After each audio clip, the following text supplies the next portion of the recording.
welcome everyone to Cert 4 and Youth Work. We've got some new learners today. It's the start of our new unit.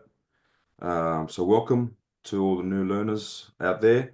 Welcome to Hattah Institute of Education. So our classes start 6 p.m. Sydney time or Melbourne time each Tuesday. Just before we start, I just want to acknowledge the traditional owners of the land. So in the spirit of reconciliation, Hattah Institute of Education acknowledges the traditional custodians of country throughout Australia and the connection to land, sea, and the community. We recognise Aboriginal and Torres Strait Islander people as the first inhabitants of the nation and the traditional custodians of the land on which we work, live, and study. We express our gratitude for the sharing of this land, our sorrow for the personal, spiritual, and cultural cost of their sharing, and I hope that we may move forward together in harmony and in the spirit of healing. We pay our respects to all First Nations people and acknowledge elders past, present, and emerging. Okay, so I'm pretty sure, yeah, this unit, this qualification has 8 units to complete. There are 2 assessment methods for each assessment. So the first one is either written quizzes, question and answer, reports, research, or presentation. And the other one is real-time or recorded role plays. So there'll be instructions for these role play assessments for you guys to follow. Just make sure you follow them because there's been a lot of learners who had to do them a few times because they just haven't followed the instructions. So learner support is available individually and in a unit study session. It's also available for each unit. The study sessions are one a month. You can also get an additional individual session with a trainer as well, monthly. All the recordings for the live sessions and the pre-recording sessions are sent out to you guys the day after your live session. So you'll get 2 sets of recordings. One pre-recording, which will cover the PowerPoint slides that you guys have access to through the platform, and the live session, which is the one we are doing right now.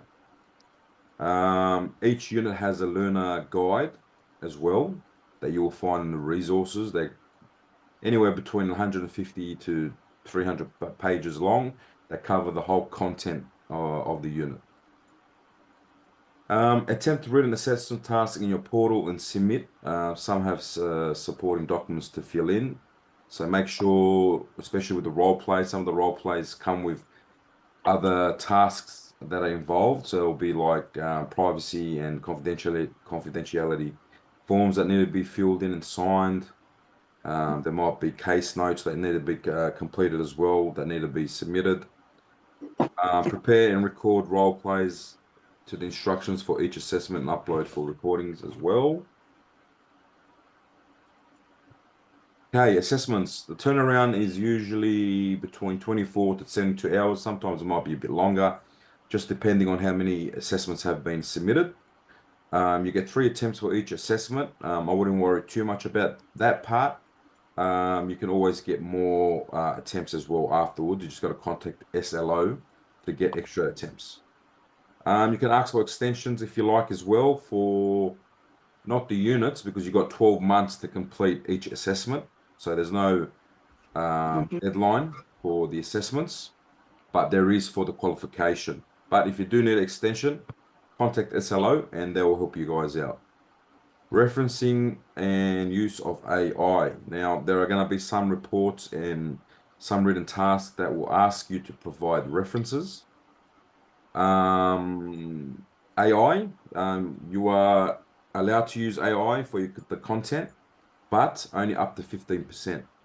So even if you do use AI, please reference your work. I have seen today when I was marking a few assessments where the whole thing was generated by AI, and you can tell by having a quick glance at it that it was generated by AI. So please refrain from doing that because it will be sent back to you guys to complete again. Copy, save, and submit. So yeah, just make sure you're submitting and copying appropriately or you'll lose all your information in the portal. You are responsible for your time management, but we do recommend that you guys follow the study guidelines. So for this unit we're covering today, legal, or I think it's legal frameworks, ethical and legal framework, goes over 3 weeks. So this unit has 3 assessments. We recommend that you guys complete them 3 assessments during these 3 weeks. Only reason why is so you don't fall behind towards the end. So a lot of learners leave the role plays to the end, and what happens there is you've got about 20 role plays to complete, and all the other students have finished. So then you got no one to help you out in terms of students. So you have to rely on your friends and family, and in most cases the trainers if they're available. So please, if you can, try to get the role plays done as we go along. And study support, like I mentioned before, you get an hour support each month. You can also get more than this, just depending on the availability of the trainer. Um, yeah, once again, contact LSO if you've got any issues with your portal or you need any support. Yeah.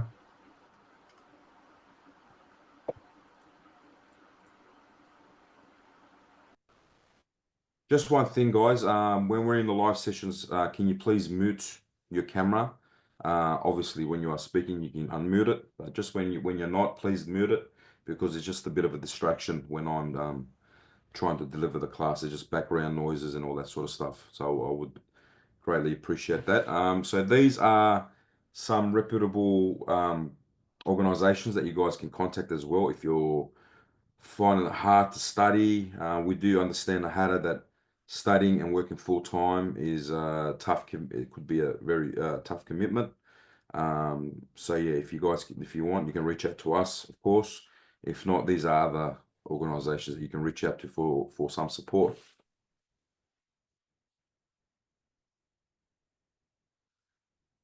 Okay. Just before I start, so I've been the trainer for this qualification for a few months now. Unfortunately, from next week you'll have a new trainer. I've had to change my days in terms of classes. So your new trainer will be Vicky. So she's taught this class before. She's got a lot of experience in community services and youth work. So she'll take over as of next week.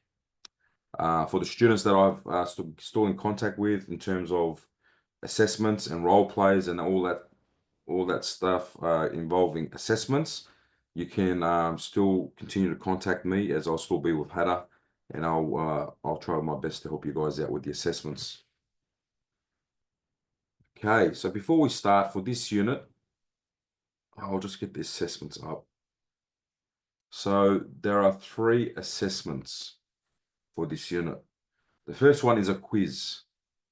22 questions. We will likely go through this quiz tonight at just after 7 o'clock. So we'll cover that then. The second assessment are case studies, which Vicky will cover next week. Just a set of questions for each case study. There's a total of 6. So just a quick story, a snapshot of the individual or the actual case, and then just a few questions that you have to answer towards at the bottom. But like I said, Vicky will likely go through this with you next week. And then we have the role play assessment. I'm pretty sure. So it comes in 2 parts. Part A is you got to write an email response. So this is not an actual role play. This part A. Okay. Part B is where you have to perform the role play. Now, for the new learners, it's very important that you read the tasks. Don't make up your own rules and your own. Don't add things that are not part of this role play. For example, a lot of new learners will, when they do the role play, when it clearly states that you need someone else to play another participant, they ignore that instruction and they speak to nobody and they pretend like there's someone in front of them when there's nobody there. So role play will not be accepted and it won't be sufficient. So you'll have to do it again. So in this role play, you will play the part of Estelle and meet with Dia and Juka. So in this role play, there's two participants. So you're going to need two people to help you out with this role play. So it'll be 3 of you in total. You will need to talk about the following in your meeting: why you think each work practice can be improved and how this will assist in meeting legal, ethical requirements. Refer to the relevant first access documentation to support you. So in your end, you'll have access to first access and you'll be able to find all the policies and procedures through there. There'll be a link also for the role play instructions. Let's just quickly go on there.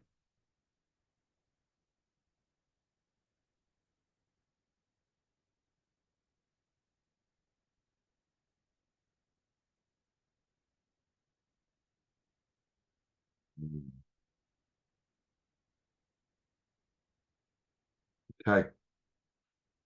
So don't worry about the assessor. This role play, you don't need one of the assessors. So that can just be a friend. So one role, someone's got to play Dia. So it just gives you a little snapshot of the characteristics and some of the stuff that they will be saying. And the same thing with Juka. So these are the two people that you'll be having a meeting with. No greater than 10 minutes. So 5 to 10 minutes is fine for this role play. Also, a very important thing to remember as well is reading off scripts. So it is good practice to, if you want, you can write a script for your friends or family members to read off. They can read off scripts, that's fine.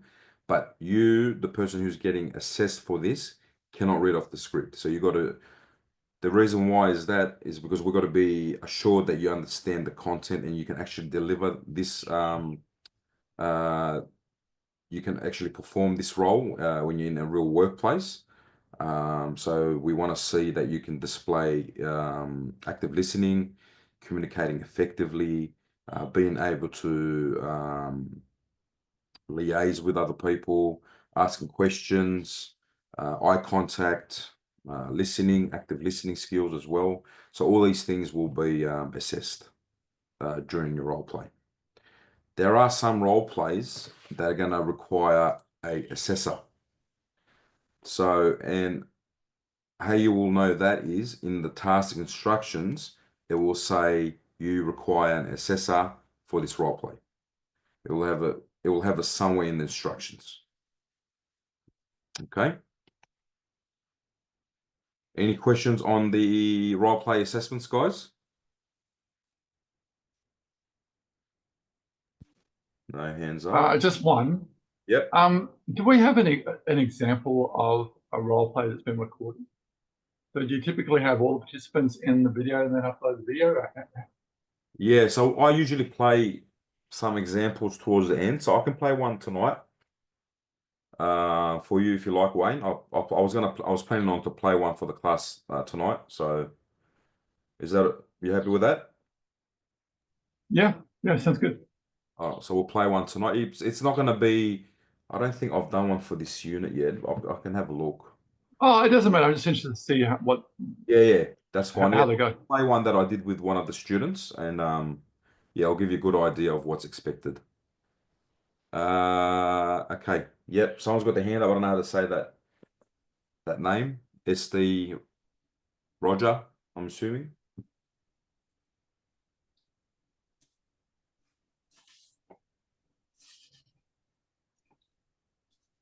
I was just sorry, Kayan. Oh, sorry, it's Deb. I'm SDRODGR. Sorry, I've got to change that to Deb. Deb. Hi, sorry. This is my first class. So what I wanted to ask was the role play, I guess, has stumped me a little bit. I've done the other assessments and passed them off, but I'm up to the role plays now. And I don't know whether everyone else is on the same, if they've done other modules that they've already done the role plays. So that's kind of my main thing. Yeah, I've got to work Yeah. out and get some examples of role plays and find people to do role plays with, I guess. Yeah. I'll do one with you, but I don't know how to get on to do role plays. Well, that was my next question because I downloaded WebEx. Is it? Is that what we use? You can use WebEx or Zoom. I'll probably ask someone who's done them. There's a WhatsApp group. There's a fair few of us in that we talk about role plays and group up together. Oh, yeah. Okay, cool. Got that. Yeah. I keep trying to send it in the chat, but I don't know how. But I'm sure someone that's in it can do that. Kurt, do you just do it through Zoom?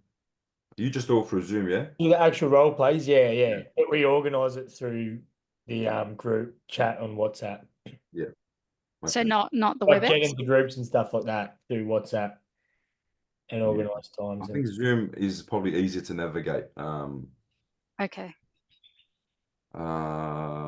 But if you want if you want to email me, Yeah. I'm happy to do the first role play with you, or maybe one or two with you. Oh, excellent. Yep. An idea of what is expected. Okay. So in that one, for instance, so you need 2 people. Would we have to? With this one, so trainers can play 2 roles. Okay. So I can play up to 2 roles. Okay. So I'm not going to need anyone else, but if you do with anyone else, like your friends or family or with the students, you're going to need actual 2 other people. Okay. Thank you. Yeah, all good.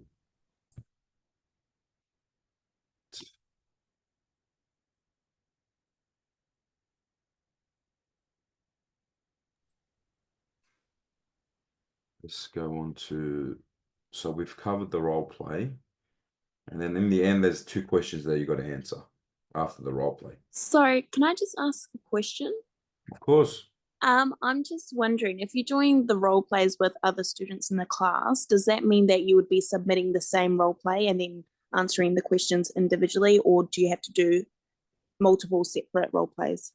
Yeah, so if you organize for this one, for example, with 3 other people or 2 other people, so it'll be 3 of yous, you all have to have a go at playing in this instant Estelle. So you'll have to do 3 role plays. Okay, thank you. Yeah, because you're only getting assessed for your role as Estelle. Okay. Okay. So yeah, if anyone's in that WhatsApp group, Kurt can't put it on. I think so. Did someone put it up yet? Yeah, just put it on the chat group, guys, please. So the new guys can join in as well, please.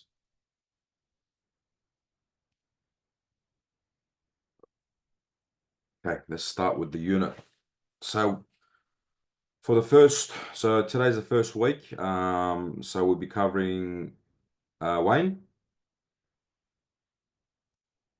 I'm just interested to know who didn't start this course like in the last couple of weeks, because I keep hearing about people that have been here before, and I only started in the last couple of weeks. I didn't know it actually ran.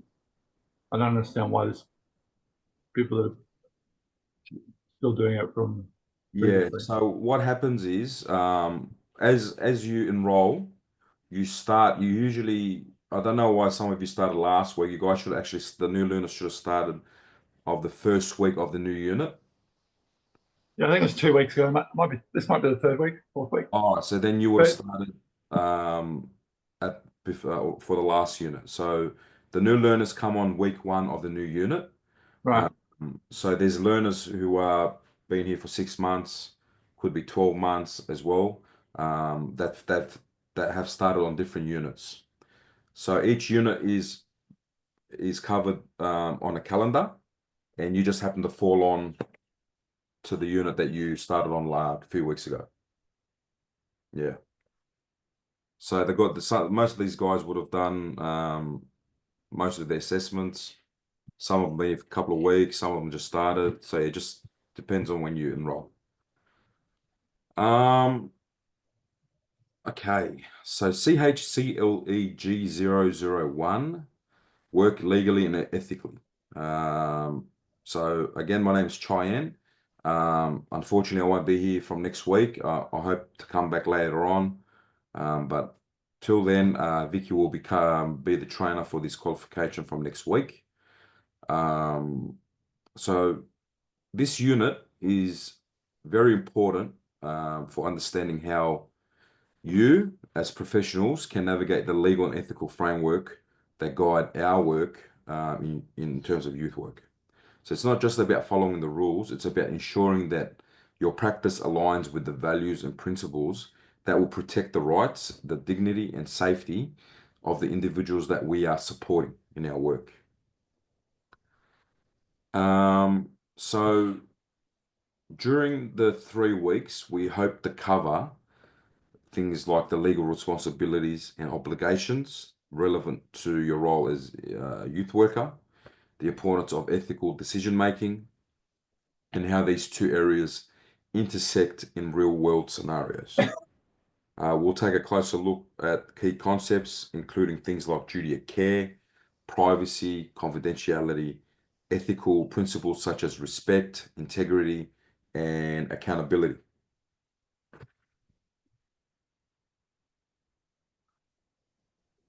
Okay.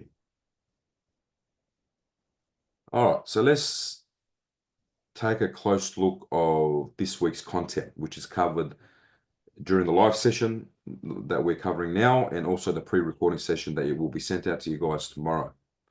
So as you can see on your screen, there are components there that provide the structure and standards that ensure we not only comply with legal obligations, but also maintain high ethical standards in everything that we do. So that visual there on the screen outlines the 4 critical pillars of legal and ethical framework or work that we'll be talking about today. So the first one there, legislation, which is the first pillar. So in Australia, and like everywhere else, in most places, legislation is the process of creating and enacting laws, and these laws form the backbone of our legal obligations. There are some non-negotiables and apply universally across various industries. As professionals, it's your responsibility to understand and comply with the legislation that is directly relevant to your role. The second pillar there on the screen is industry standards. So these are established by peak bodies within specific industries to ensure quality and consistency across the sector. So think of them as the benchmark or the best practice for that industry. The next one there is code of conduct. So unlike legislation or industry standards, the code of conduct are created by individual organizations or governing bodies to establish clear expectations for behavior and also professionalism. These codes outline how employees should act in their roles and set the tone for ethical practice within an organization. The last one there is policies and procedures, which are perhaps the most practical and immediate of these components. So policies and procedures are the step-by-step rules, or probably better term is probably guidelines that inform how we carry out our daily tasks. They're designed to ensure things like consistency, compliance, and safety in the workplace.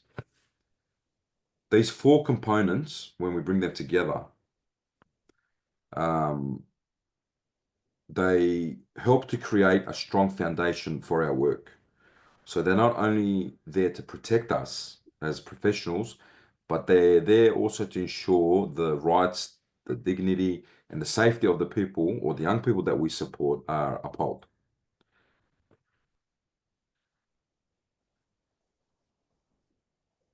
All right.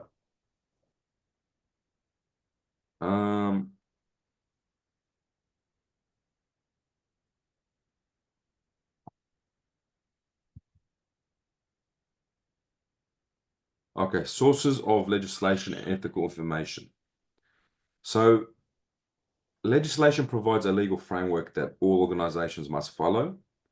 For example, workplace safety laws requires employers to provide a safe environment. However, the laws don't detail the specific actions a workplace must take, such as how to conduct a fire drill or handle safety incidents.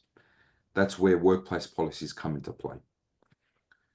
Policies and procedures, again, are designed to meet the unique needs of an organization. They reflect the specific operations, goals, and cultures of the workplace. Policies also ensure consistency by providing clear instructions that all employees should follow. This reduces confusion, minimizes errors, and ensures fairness across the board. Workplace policies translate complex legal requirements also. It's probably one of the most critical components of its interpretation of legislation, which makes it more manageable, or turns it into more manageable steps that employers or employees, can understand and follow. They also help prevent legal and operational risks by ensuring employees know how to handle issues appropriately. Policies also go beyond compliance to foster a positive workplace culture. A well-written code of conduct, for example, sets the tone for professionalism, inclusive environment, and mutual respect, aligning with the organization's values. Now, legislations may tell us what to do, but policies and procedures tells us how to do it. For example, while privacy laws protect employee data, a workplace privacy policy provides specific instructions on how data should be stored, accessed, and shared. Policies and procedures are dynamic and can be updated to reflect changes in legislation, changes in industry standards, or organizational goals. This flexibility ensures that the workplace remains compliant and competitive in an ever-changing environment. So the question there on the screen, which is open to all of you guys, why do workplaces need policies and procedures in addition to legislation?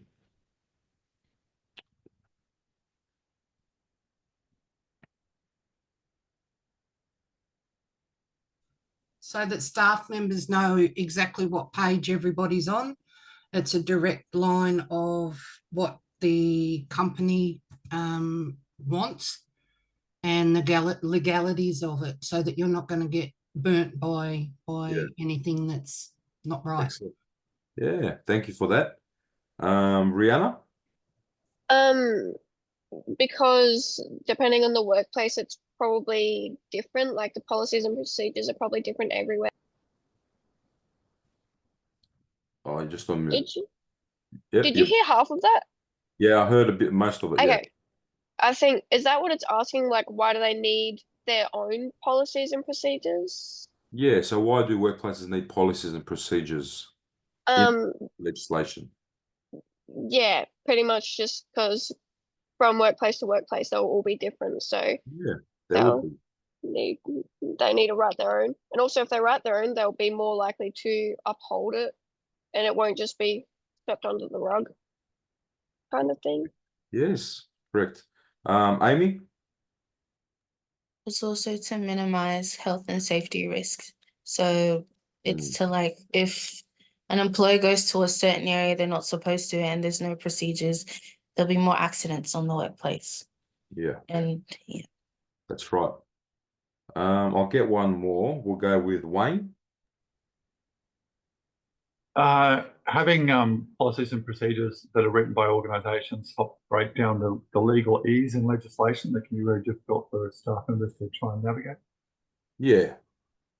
Spot on. Everyone's comments were correct.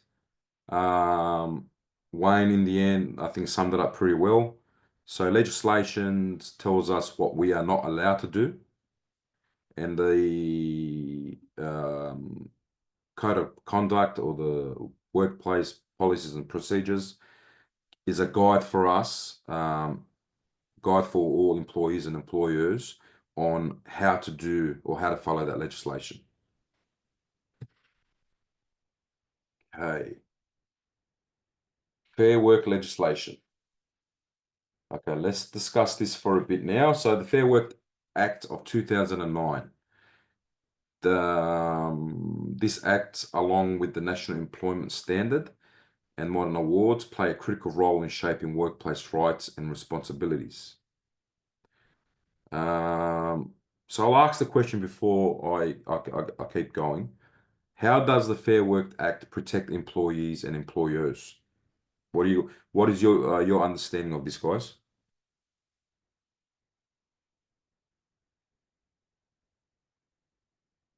Wayne, did you have your hand up, or was that from before? It was from before, but I have to answer the question. Yeah, go ahead. So the Fair Work Act helps protect employees in particular, ensuring that and the awards make sure that they're paid correctly, and protects people against discrimination in the workplace, as well as providing some safe workplace practices. Yeah. Yeah, spot on. So like you said, it provides protection for employees. It's a safeguard for employees by ensuring they are treated fairly and ethically in the workplace.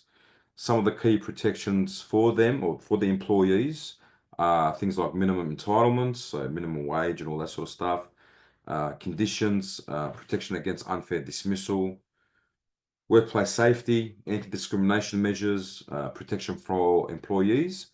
So to elaborate on this one, so the Fair Work Act doesn't just benefit employees, it also provides critical protection for employers by creating a clear legal framework. And it does this by providing clear guidelines, dispute resolution, consistency and certainty in terms of the standards and the policies and procedures. And they can also help you out with employee performance management as well. Okay, let's go on, guys. Privacy, confidentiality, and disclosure.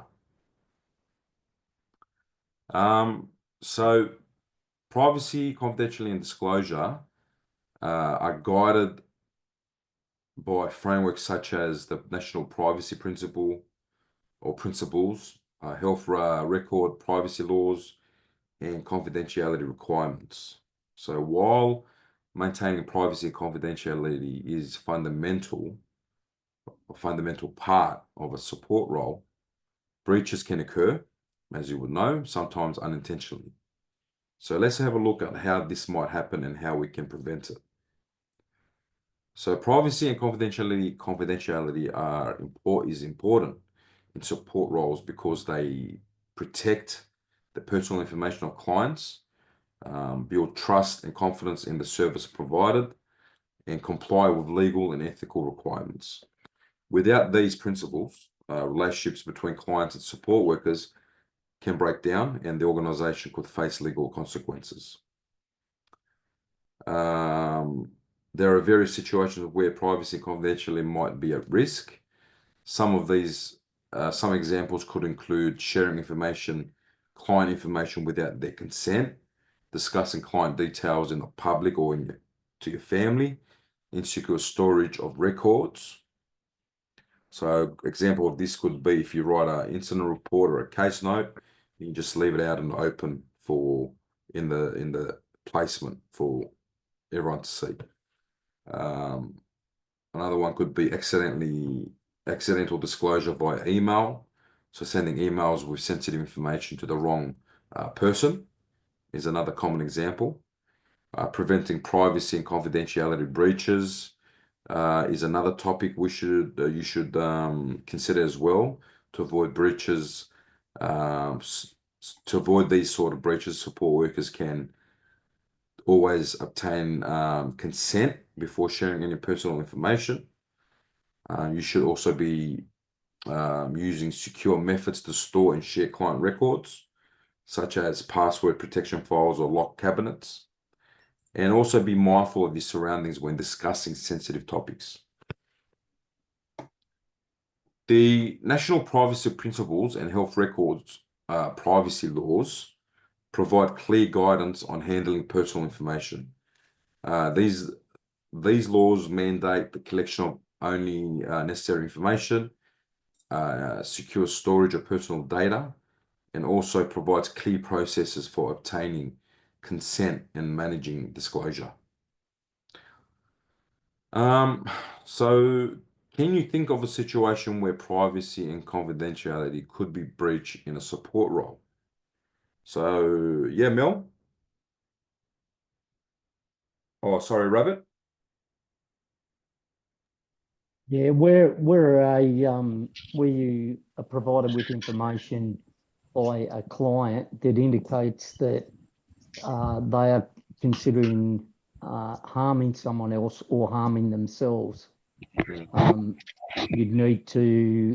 a duty of care to take action on that. So that will come under the mandatory reporting as well. Yeah, excellent. Sorry, Mel? I hit the button before. I don't know what happened. Anyway, I think working with kids, this is a huge one because there are obviously things we have to tell other people.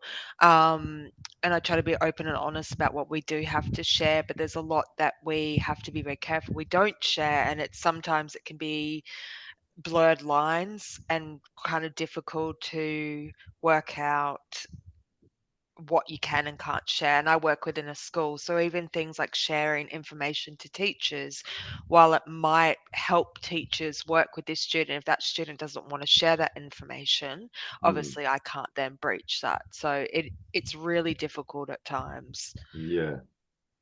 Thank you. Yeah, it can be very difficult. Rihanna. I'm sort of thinking of like a situation where the person has experienced something that is like illegal, and you know you need to report it, but like if you talk about it with your coworkers, you have to be really careful about what you say and what you don't say. Like you can't mention names too early into it, especially if it's something that's only suspected. Yeah, so yeah, just a situation that's specific to like when you talk to your own coworkers about it. Yeah. Thank you for that. Peter?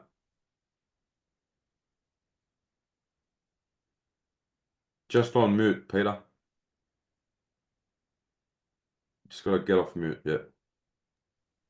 Thank you. All right. I was thinking about maybe like when you finished with a client and you need something to report or you need to talk to your manager, and say you do that via phone, making sure that you are sort of well away from the client and whoever else is involved before you make that phone call. Yes. Very common occurrence. Very common occurrence, especially in residential care facilities. Got to be aware of your surroundings and make sure the clients are not around when you're sharing that sort of information with your supervisor. Yeah. Thank you for that. No probs. All right. Let's talk about informed consent. So when working with vulnerable individuals, you will come across informed consent, especially in youth work. So this isn't just a legal requirement, it's an ethical cornerstone of professional practice. Now let's break this down into components and explore why it's so important. So informed consent is the process by which a person agrees to participate in a service like treatment or an activity after being fully informed of all the relevant details. The three main requirements for informed consent are capacity, which is the individual must have the ability to understand the information and make a decision. The second one is voluntary decision. So the decision must be made freely without coercion or undue influence. The third one is adequate information. So the individual must receive all relevant information, including risks, benefits, and alternatives. Okay. Informed consent is particularly important when working with vulnerable individuals, such as children, people with disabilities, or those experiencing things like trauma as well. Working with vulnerable individuals can present unique challenges in obtaining informed consent. Like we've discussed before, limited capacity. Another one is fear or distrust. So their past experience or trauma or exploitation can make individuals hesitant to trust support workers, and also power imbalance. So vulnerable individuals may feel pressure to agree, even if they are unsure. Okay.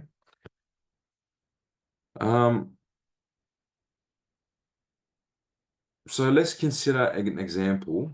So if a young person in care is asked to participate in a psychological assessment, which will be very common in a lot of settings, the support worker can explain what the assessment involves, why it's being conducted, what the outcomes could mean, that the young person can decline or withdraw at any time. It's very important that you add that last part in as well, that the young person can decline or withdraw at any time. So this ensures that the young person feels empowered and understands the process, meeting the requirements of informed consent. Okay. So why is informed consent crucial when working with vulnerable individuals? I just pretty much answered that. So it's crucial when working with vulnerable individuals because it ensures they are empowered to make an informed decision about their own care, protects them from exploitation, and respects their autonomy. All right, freedom from information. So the concept of freedom of information grants individuals the rights to access government-held information, including their personal records. This right is crucial for transparency, accountability, and again, empowerment. So let's examine why a client might request access to their records and how this process supports their rights. So freedom of information, the FOI legislation, allows individuals to request access to information held by government agencies and organizations. And these include personal records such as health or case files, policy documents that affect their care or service, information related to decisions made about them as well. So why do you think, the question there, why might a client request access to their personal records other than the ones I've just mentioned?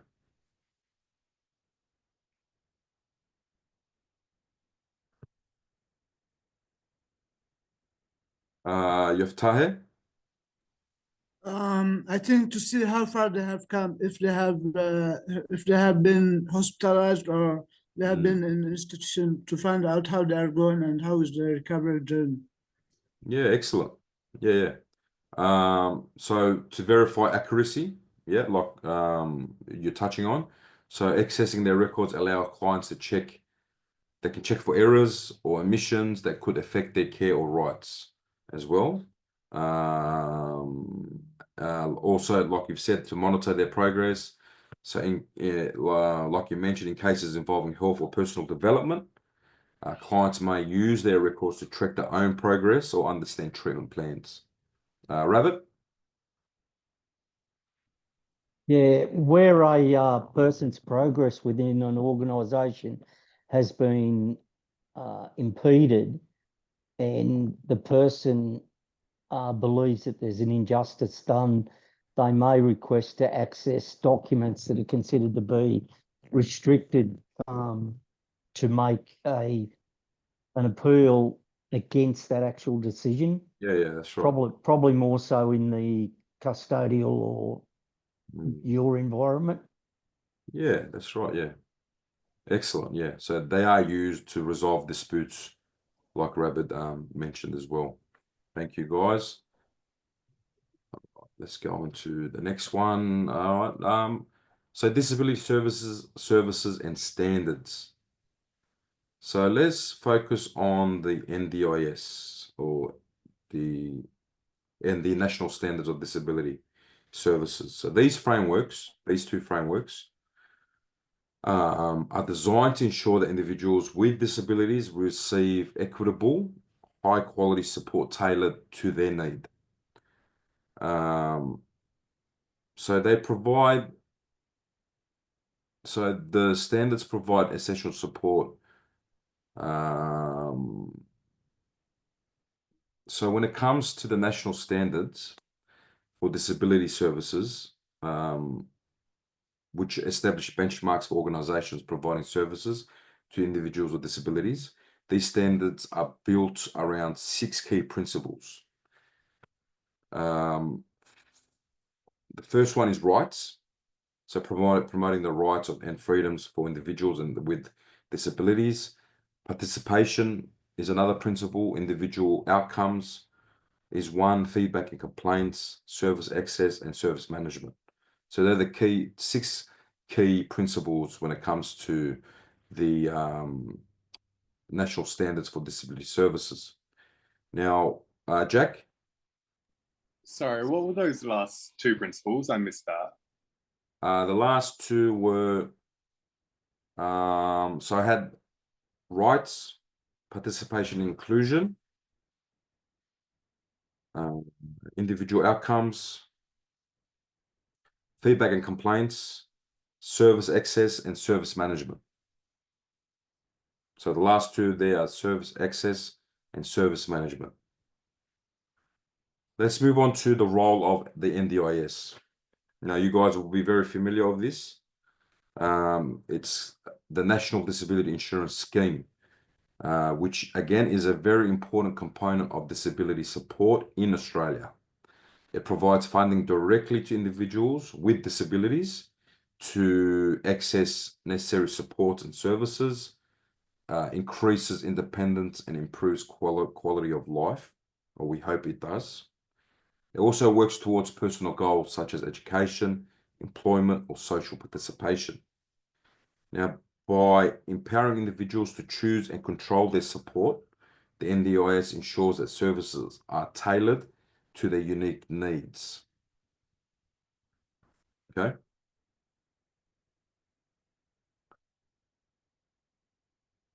All right. So workplace policies are designed to ensure safety, compliance, and professionalism. Breaching these policies can have significant consequences, as you can imagine, not just for the individual, but also the organization as a whole. So let's have a look at these consequences and how they might be and why it's crucial to adhere to workplace policies. Now, breaching workplace policies can lead to a range of outcomes, including things like legal action, fines, dismissal as well, and enforceable undertakings. So in some cases, organizations may need to commit to corrective action or processes mandated by regulatory bodies or authorities to address these breaches. Beyond the immediate consequence for the individual, breaches can also include damages to the organization's reputation. It may have created financial loss. It may have affected team morale as well.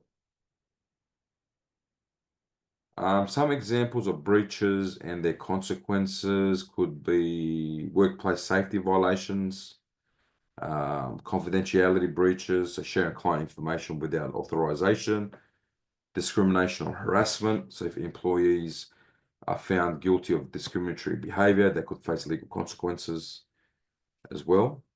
To minimize the risk of breaches, organizations and employees should provide regular training on workplace policies, ensure policies are clear, accessible, and regularly updated, and also encourage open communication and provide safe channels for reporting concerns.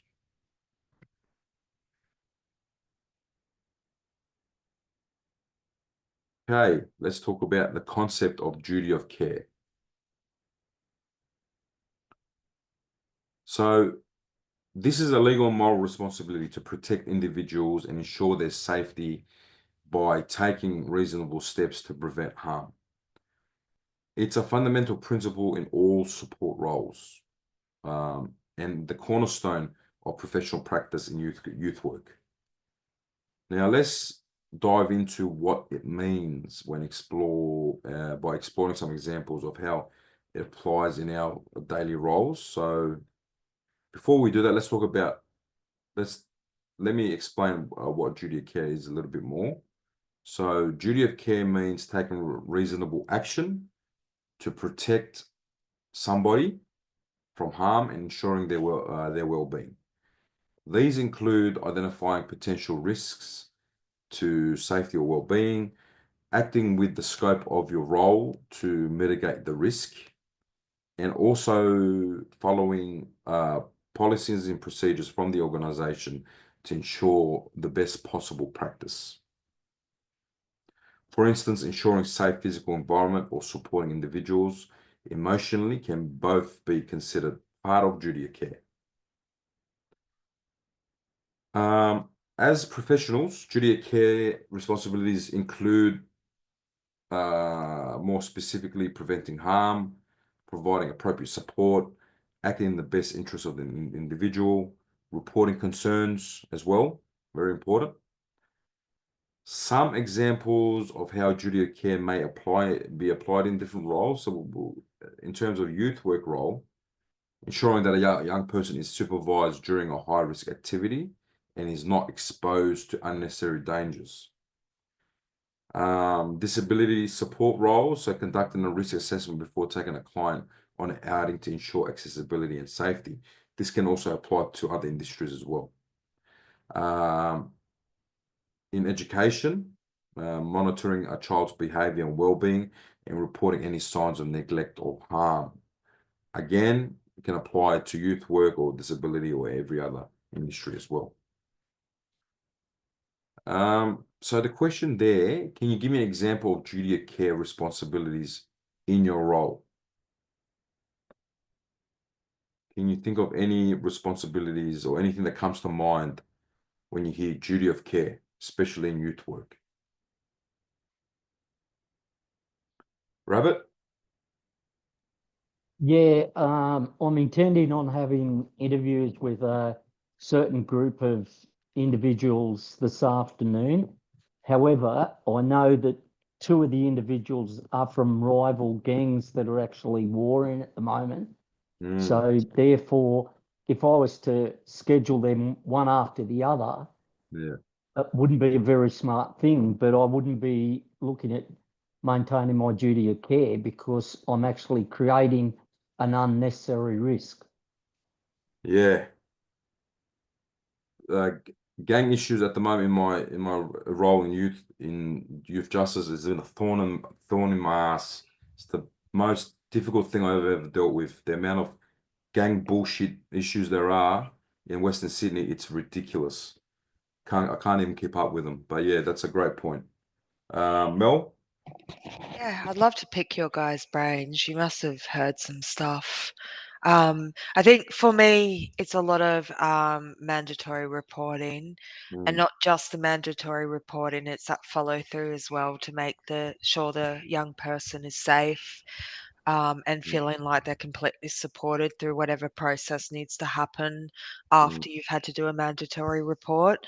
There can sometimes be a lot of kickback from that. So it's just that all over, yeah, do the report, but it's that all over care, making sure that that person is okay throughout it.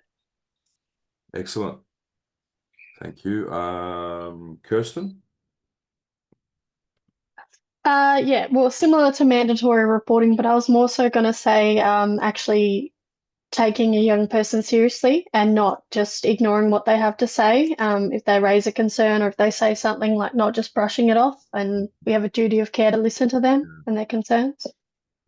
Yes, very very excellent point. Again, it is a common issue amongst some youth workers. Just because the young person is known to, talk, talk out of school or, you know, lie about certain subjects, we should always take what they say serious, especially if it's a risk to them, and just follow due process. Amy? Confidentiality is a big one.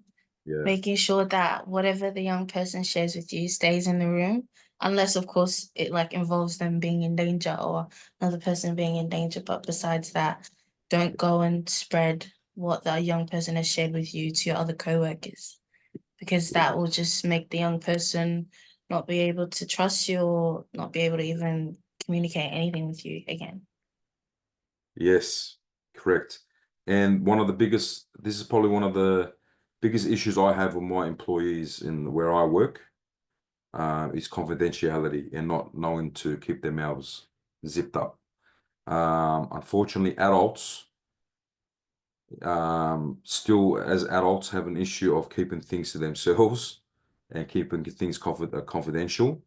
You'll see in all industries, which is unfortunate because people love talking and socializing, and their clients are usually a good topic, unfortunately. But yeah, you got to make sure the information that your client shares with you is kept confidential. It's out of respect for the client and the process as well. And I've seen a lot of staff members who have lost their jobs and their professions for talking out of school and sharing information they shouldn't have. Okay. All right. Let's go on to duty of care to self and others. I think we'll move on from here. This is covered in the last slide, and plus I talk about it in length in the pre-recording as well. Again, covered in length. All right, children in the workplace. So when children are present in the workplace, whether as visitors or participants in programs, it's important to follow specific precautions to ensure their safety and well-being. These include adhering to, as you can see on the screen, the WHS policies, providing appropriate supervision, and fulfilling reporting responsibilities. Now, children are more vulnerable than adults, obviously. So due to their limited understandings of risks and reliance on others for protection, we provide extra precautions as it is necessary. These precautions are necessary to ensure their safety and prevent accidents, protect them from harm or inappropriate behavior, and create a child-safe environment that complies with legal and ethical standards. When children are present in the workplace or in youth work, they'll always be present. The following precautions should be taken. So you always have to ensure adequate supervision, child-proof the environment, follow WHS policies, maintain clear boundaries is very important. So ensuring all staff are aware of appropriate interactions with your clients in line with child safety guidelines and policies. Okay. So as simple as buying a child a coffee or a drink from your own money could be considered, well, will be considered crossing boundaries, because that will be considered as grooming. Okay, even as something as simple as that, by buying a child something from your own money. Okay, so it's very important to consider all your interaction, everything that you do, especially when working with young people. Providing child-specific training. So training or being involved in training around child safety procedures, including recognizing and responding to signs of abuse or distress. Establishing a system for reporting incidents or concerns related to children as well. Okay, let's go on. All right, so children visiting mental health facilities.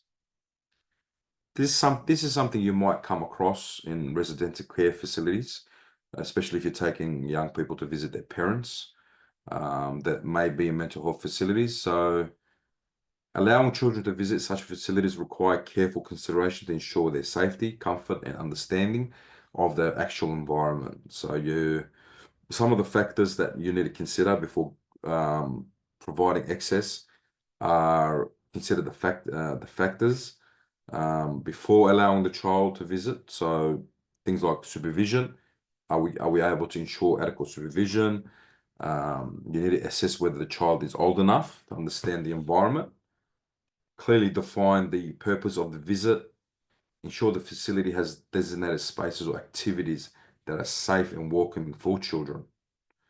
Engage the child's guardians to explain the visit's purpose. Prepare the child for the experience and address any concerns that may have.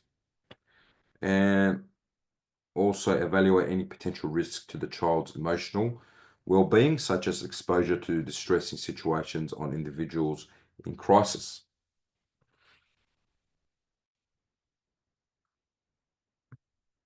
Right, ethical dilemmas in the workplace. So a situation many of us might face at some point in our work professional lives. Ethical dilemmas often involve balancing legal and ethical responsibilities and require case-by-case decision making.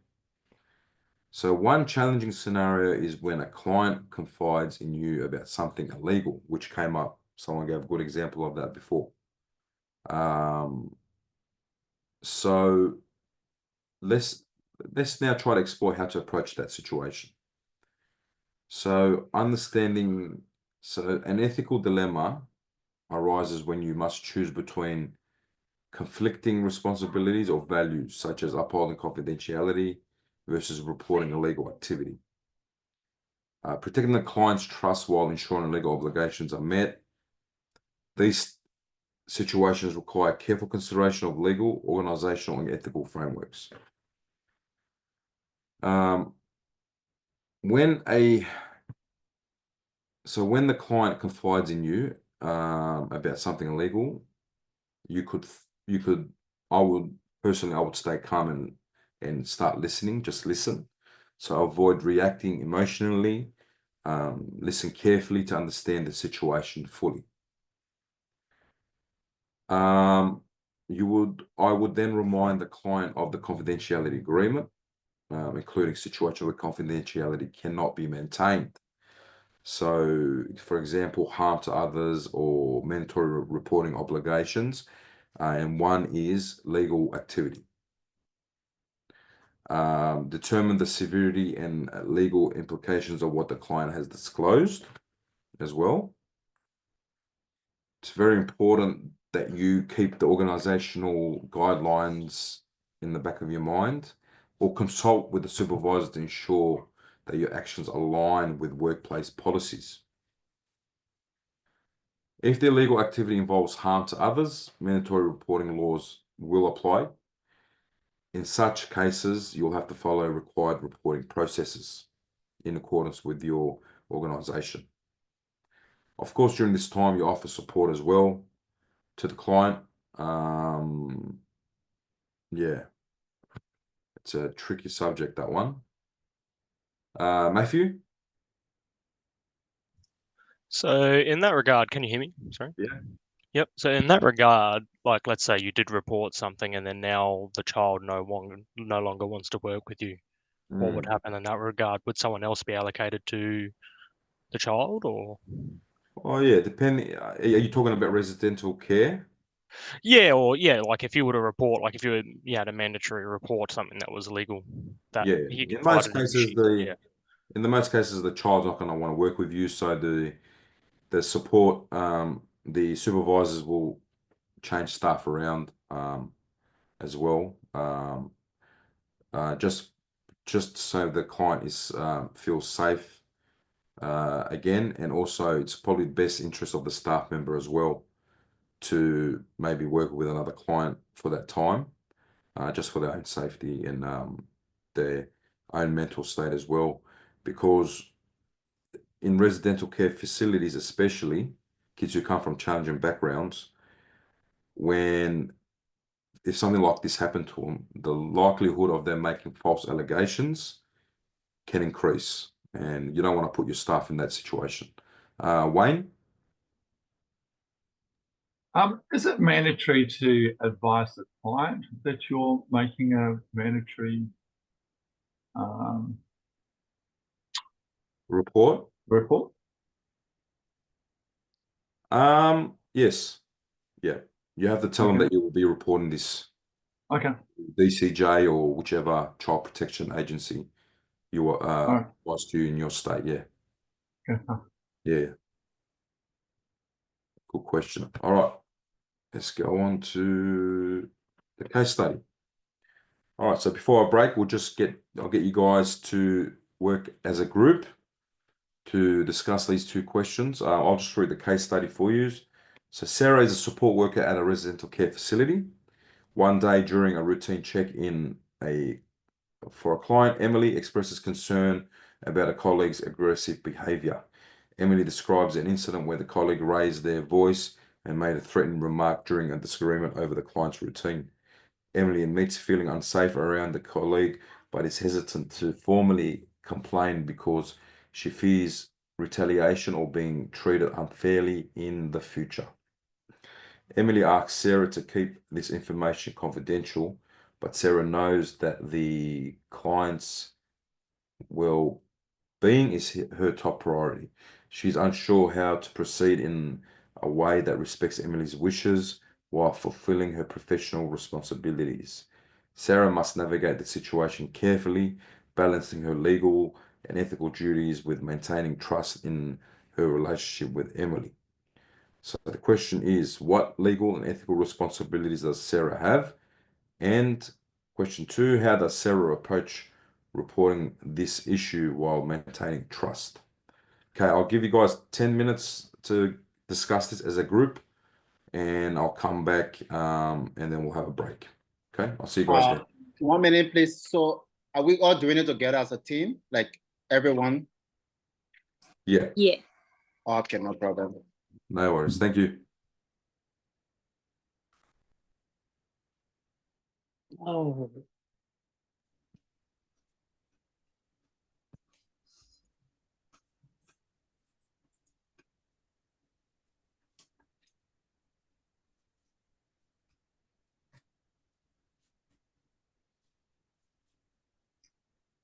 Oh.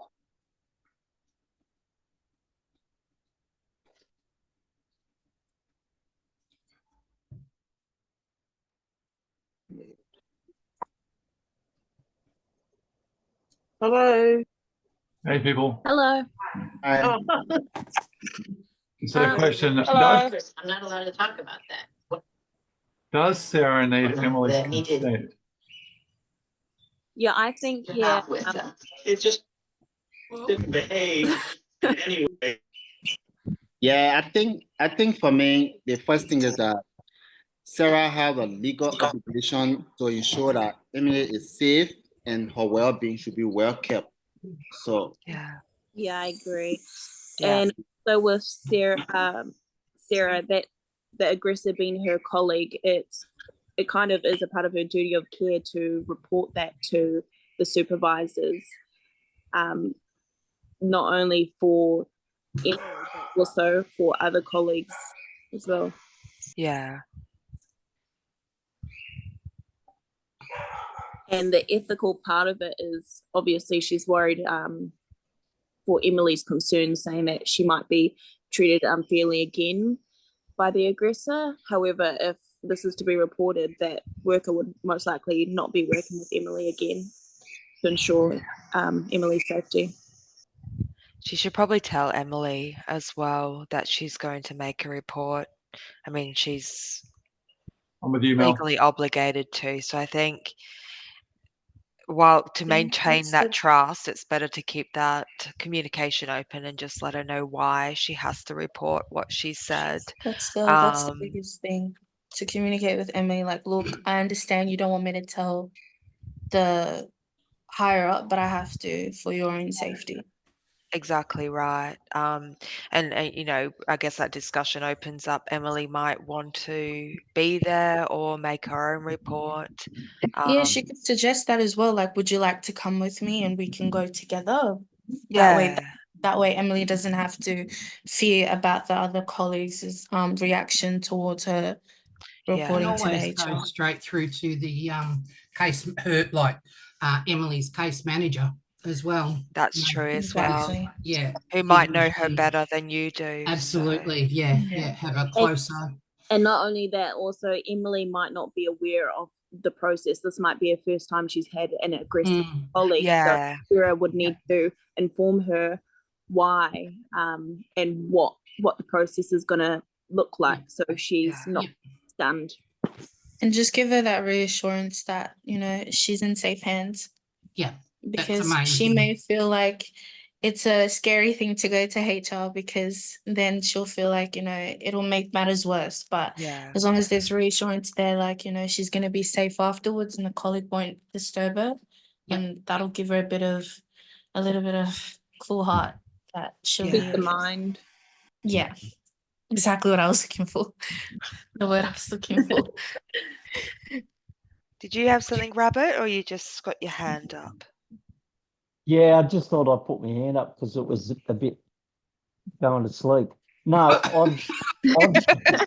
Also, how do you guys I've actually put your hand worked up? in an environment where this has actually occurred, where as a manager of staff, I've had aggressive staff who have verbalized clients, and when the client responds negatively to that verbalization, the staff then approach me and expect me to take punitive action against the actual client, where I've actually pulled the staff member aside and basically said, that ain't going to be happening. What's going to happen is you're either going to change your attitude, or you're not going to be working in this area, because it's not acceptable for anyone working in my area to act that way. One really important thing that I can say here is that it's so important that when you work with people, regardless of who they are or what they are, you put yourself in their shoes and you treat them the way that you would like them to treat you. You talk to them the way you would like them to talk to you. Because if you don't, you never get anyone's respect. Exactly. This actually happens a lot in the workforce, especially in more so the custodial type environments, where you'll have a staff member that puts you at risk, but then it also puts the client at risk, because if something happens, you have no choice but to act. And if that means stopping the client from assaulting a staff member, even though the staff member initiated the incident, you still have to do that anyway, because you can't allow anyone to assault anyone. You know. Yeah, it's a tricky one though, isn't it? You also risk, having to still work with that person. You know what I mean? They're going to get in trouble. And then now, exactly, and now they don't like you, and it's like, well, you weren't doing your job. That's it. Yeah. Perfect world, you'd be protected yes, I against was. Unfortunately, Matthew, that's the way you've got to look at it, is that, look, who created this situation? Exactly. Like, Emily didn't create the situation. Yeah. Right? It's not Emily's fault. And the other colleague, the colleagues created the situation because the policies and procedures and training don't tell you to act in a aggressive behaviour towards a client. Regardless of the situation. Yeah, exactly. Yeah, and so sometimes, I mean, it's, if you sit back and think, oh, I'm not going to say anything because it's going to cause a problem in the workplace, then all you are doing empowering that person. Empowering that person to act in that way. Yeah. Yeah. You know, that's a good point. Even if you pull them aside and say, listen, it's not acceptable. If you do it again, you won't have to worry about that person getting upset with you, because you and I will be sorting this out somewhere else, possibly the other side of the railway See track. you Yeah, in maybe the not. car park. You'd have a game of That's why you chess. report everything and you write everything down. So there's formal reporting. Yeah, document. Yeah, Document. formal document. Yeah, that's right. The worry is though, as well, this other colleague that's been angry, is that anger going down towards their clients as well? Like if they're showing anger towards their colleagues, quite often that anger doesn't Who stop else is there. it? Who else is also in the being firing line of aimed the at. Yeah. Yeah, So exactly. Emily also has, she should be reporting this as well. So it's helping her realize why this needs to be reported. Because if the Well, colleague she's is reporting to you. quick to get angry with Emily, who else has he done this with? Yeah. And how many people have let this slide? Yeah. Yeah. Exactly. So maybe There Emily is- is probably the first one to come to Sarah and be like, can you do this for me? Because she's afraid of, as we said, or what the person's going to do. Yeah. Because who knows if There the is- person is silent as well. If they're There is another thing to look at here too, and that is that this colleague's aggressive behaviour, has it been something that has been historic with this person, or has it only just started in the last couple of days or week? That's a bloody good point too. Does that colleague need assistance? Because are they having some sort of a burnout or something? Yep. burnout where they actually need assistance? Sure. Yep. And identifying this and taking it to someone and saying, Yeah, look, and I've seen that I'm- happen, like Yeah. people that have worked, side by side with me in different places. I've seen that happen, and it's very sad, No, that was a really good point. Fine. It's looking at the So norm. there is a possibility that this is a misunderstanding as well. It might not have been something terrible. Yeah. Yeah. So if everyone can, and I don't mean this in a blasé manner, I mean if everyone can be an adult during the process of whatever comes next after the incident's reported. Look, imagine this is us. Imagine we're being reported because we've had a bad day and we said something or someone misinterpreted something. It doesn't necessarily mean there's going to be disciplinary action afterwards. It might just be, hey, noticed you were, a bit aggressive. Then this client said you were a bit aggressive, or what was going on? Are you okay? And what? Yeah. And that's usually why there aren't note takings when you're on shift. So you could even look back at the shifts of when that person was on shift and read actually what happened, so you can get a point of view. Yeah. From what they've written down. Amy. Matthew, No. you're still in the car park. Yeah, let's not do that. I'm from Knowles School.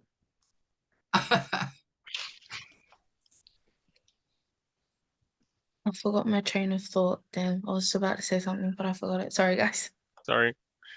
It's all good. It's not your fault. It's probably mine, Not at all. I have a memory of a goldfish. Sometimes things just, just decide to Come and go. Yeah, A exactly. little off subject, See. but how's everybody feeling about the role plays? I It have no terrifies idea how to me. get I on. don't know what I'm going to do about that. I don't Pretty even much. know how to get onto them. I don't even know how to get on that woman what's the app thing. I should just be able to posted a download link it. on the group Yeah. chat, the side chat. There's a link where you can join where I What posted. do? Just click on it? Yeah, You just click on it and then you just automatically join. Just do your cyber safety training first before you click on the link. Pretty Join. much. Good point. Looks like you don't have WhatsApp installed. Oh, there we go. Now, Yeah, I had to install it first. But... Do I just do join chat, or do I have to just join chat? It'll automatically send you to the chat. Oh. I wonder if I can do it on my phone, mobile tablet. Oh yeah. My computer is very basic. Yeah, I Back to couldn't the do it on my case. computer, but I had to do it on my phone. Sorry, Rabbit. back to the case study for a second. I was just thinking, like, I know that over the years, like I've had this happen a lot at work, and there have been situations where I've sort of said to the Emily in the situation, would you be okay if I was to grab such and such, and we would just go and have a chat about what just happened, so that we can work it out? And sometimes you can resolve the matter by doing that. And I've found that you've got to know your staff, you've got to know the person, you know. But sometimes that works. But you really, like, this is from a manager's point of view. It's so not as a colleague.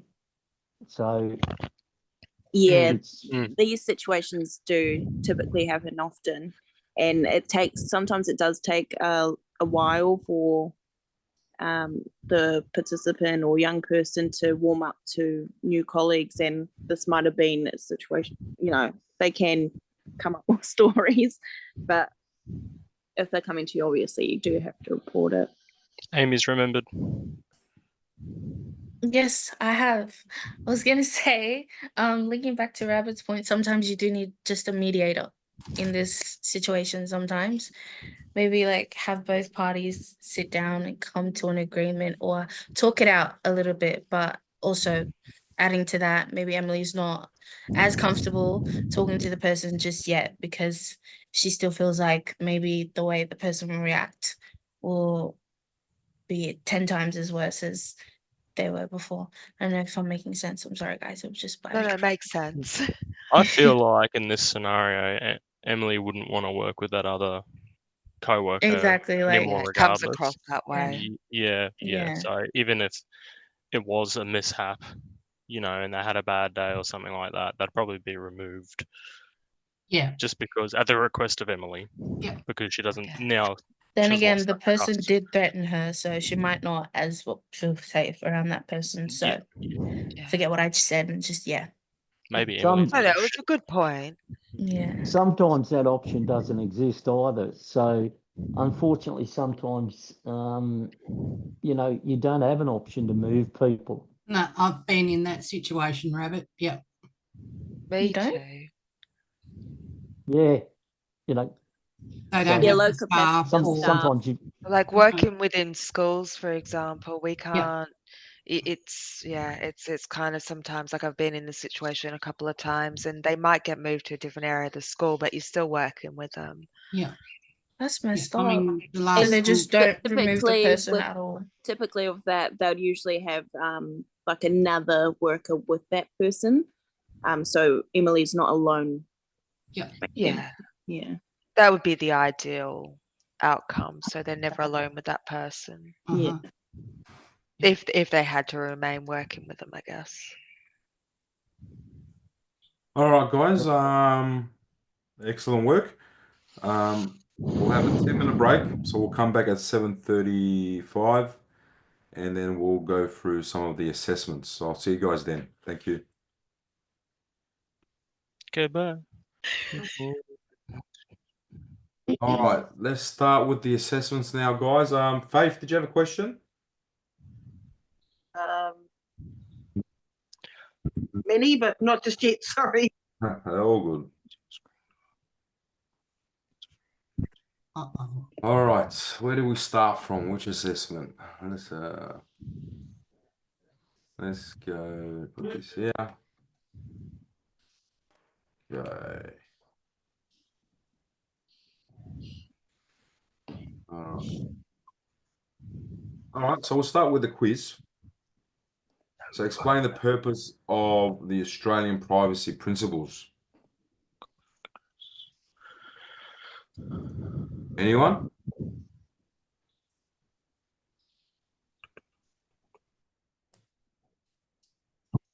All right. So the Australian privacy principles, the APPS, if you Google it, are 13 principles that govern standards, the rights and obligations for the regulation and handling of personal information by Australian government agencies and some private sector organisations. Okay. Let's go to question 2. In your own words, summarize the term confidentiality and explain how it impacts your work in community services.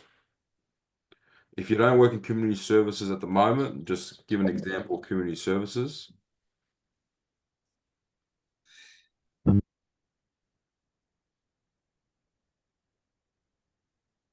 So guys, here, got to explain what confidentiality is and then give an example from community services. Part B, as a part of youth work, you will be dealing with confidential client records. Outline 3 procedures for quality record management. Can anyone think of any?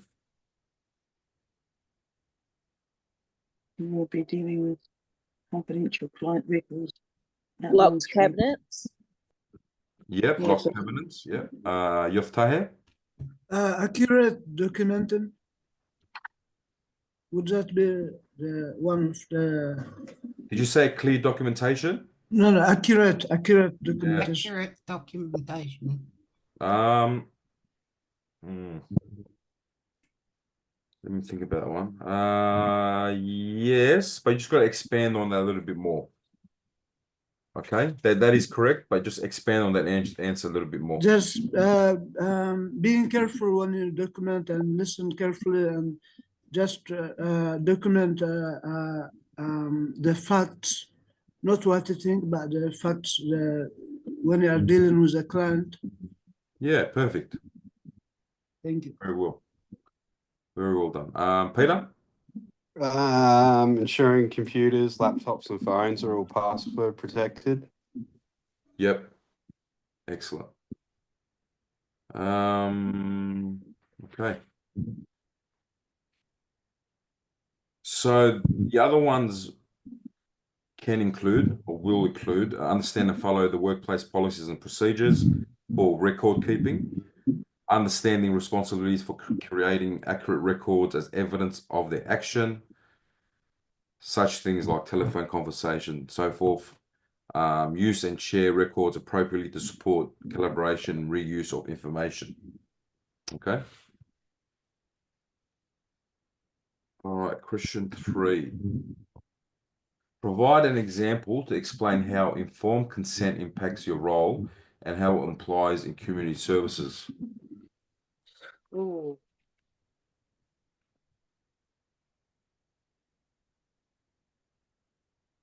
Child abuse. Sorry? So child abuse. Yeah. Yeah, child abuse will definitely be one example. And I think the other one could be risk of harm. Sorry, what was that? Like if you got a client that he wants to hurt himself. Yeah. But that's, yeah. Rabbit? Yeah, when say you're creating a case plan for an individual, the actual in order to liaise with other parties, then you're going to have to get informed consent. Yes. Otherwise, there's no point writing a program that or a case plan and pathway for a person if you can't access or let that other service know about what's going on. Correct. Yep. What Yeah, excellent. Thank you, Rabbit. So, yeah, to make referrals and to liaise with other organizations to provide service for your client, you're going to need informed consent from the client before we can do so. Jack? As you mentioned earlier, it ensures empowerment and protects from exploitation. Yes, it does. Mel? Sorry, is it to do with like building those relationships and making sure you are informing them of everything, you are building that trust with the client? Is that sort of along the lines of what the question's asking? Yeah, so when it comes to informed consent, yeah, does it help you build trust as well because you explain to them why you're doing certain things? Yeah. So for this question in particular, so it says provide an example to explain how informed consent impacts your role and how it applies in community services. So yeah, that would be one. So you could say, like you said, informed consent by sharing, by seeking informed consent from your client before any confidential information is shared, can, in community services, build trust and rapport with the client because we are clearly explaining to him or them the processes that we are taking in sharing that information with relevant services. Okay. Peter? Say if you're like, if there's like photos taken or something like that in like a sporting or community event or something, and those photos like sort of need to be shared or wanted to be shared for any sort of reason, I guess you'd need that informed consent of who's in the photo before it can be shared. Mm-hmm. Yes. Yeah. I know a situation I had. We were down in Torquay, and we had our young fella. We had him in his beach wheelchair and things like that. And one of the other co-workers was snapping away, showing him, to show him what he looked like and things like that. And that was a big concern because she had to, before it could go on Facebook or anything, any of the cerebral palsy forums or anything like that, she had to get the okay. Yeah. Yeah. Okay. All right, let's go on to number 4. Provide 2 examples of duty of disclosure that apply to people working in community services.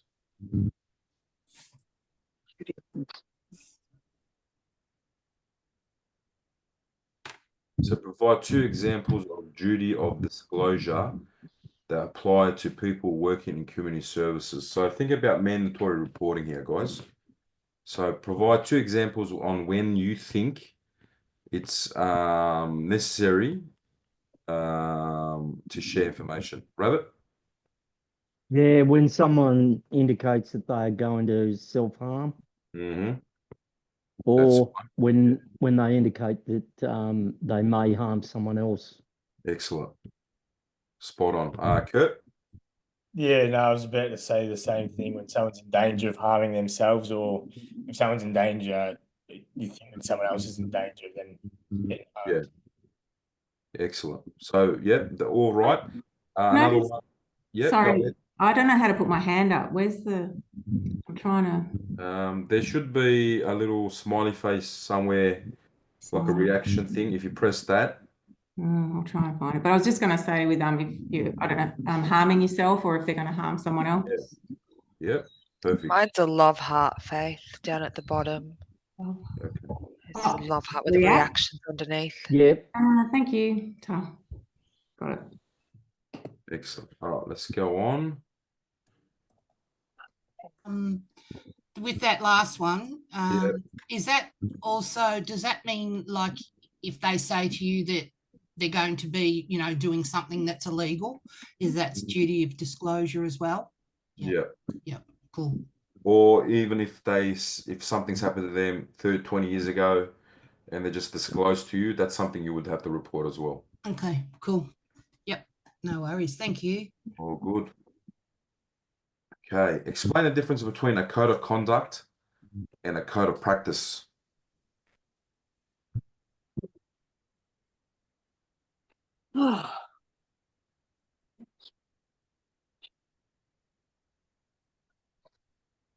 Rabbit?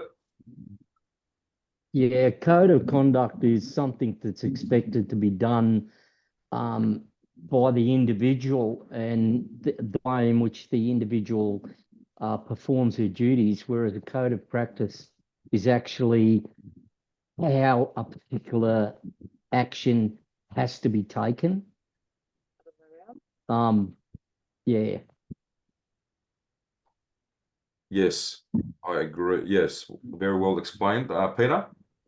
I'm not sure about right, but I had codes of practice developed and published by government agencies. They provide examples to help you understand the acts of legislation pertaining to your industry. Yeah. and the code of conduct is how you carry yourself throughout the workplace, how you act and behave around clients and fellow employees. Yeah.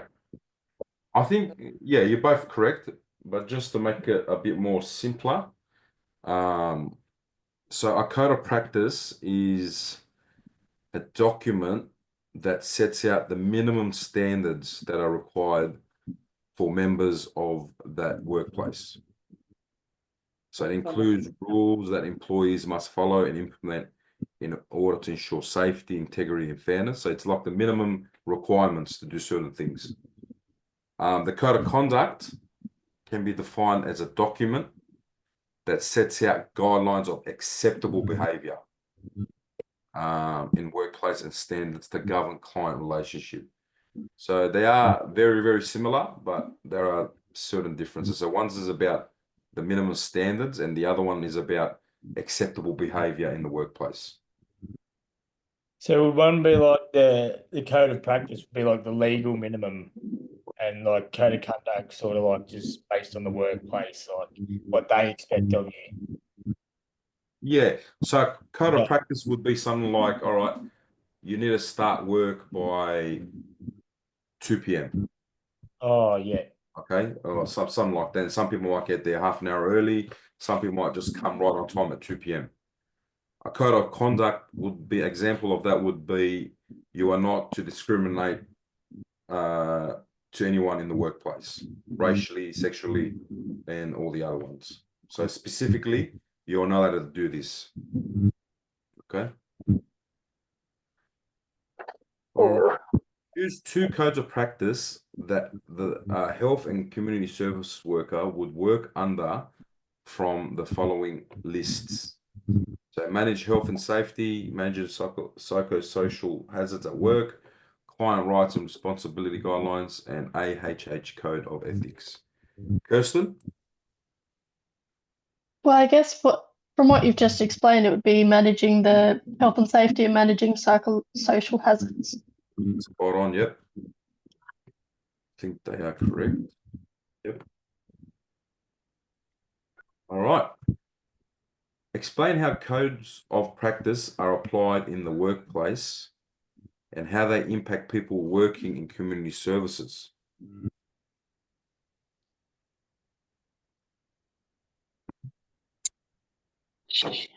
So the code of practice should provide practical guidance to community support workers who have duties or obligations under their state or territory laws. They indicate recommended and optional course of actions in different areas and the minimum standards. However, they are minimum standards for workers on how to comply with rules set out in regulations. Therefore, a support worker cannot be prosecuted for not following a code of practice, as long as they follow the minimum standard. Okay. Explain the Universal Declaration of Human Rights.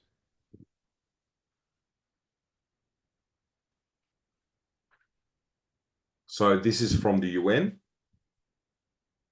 It was adopted by the UN Assembly in the 1940s. Kirsten? Well, I don't know how to word it exactly, but it's basically a declaration, obviously by the United Nations worldwide, that's been adopted by a lot of, I think, every country. I don't know, but it basically explains how our human rights and what we like should and shouldn't have access to, and how we should and shouldn't be treated, and our rights. And yeah, I don't know. I just Yep, correct. that was blabber. That sounded like blabber to me. Yeah, you're right, but in this answer, I would write down so who adopted the UN Declaration, which was the United Nations Assembly. I would say when, and I would just explain a little bit about it. So this is not a legally binding document, but it does set out agreements and understandings about human dignity through freedom, justice, and peace. Okay. Let's go to number 9. Explain the relationship between human needs and human rights. So what are basic human needs?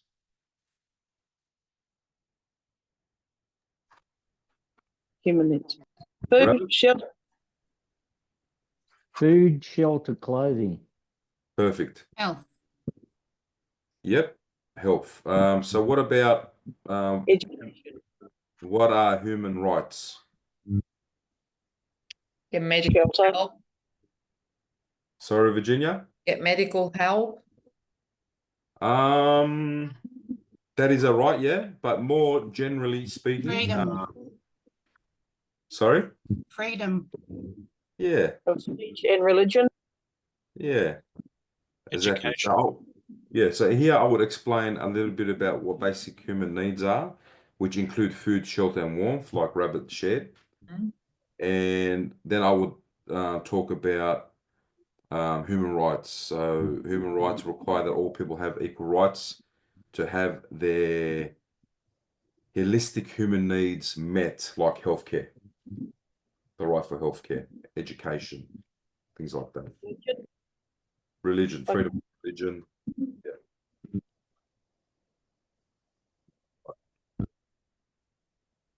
Choose 4 examples of holistic human needs from the list below.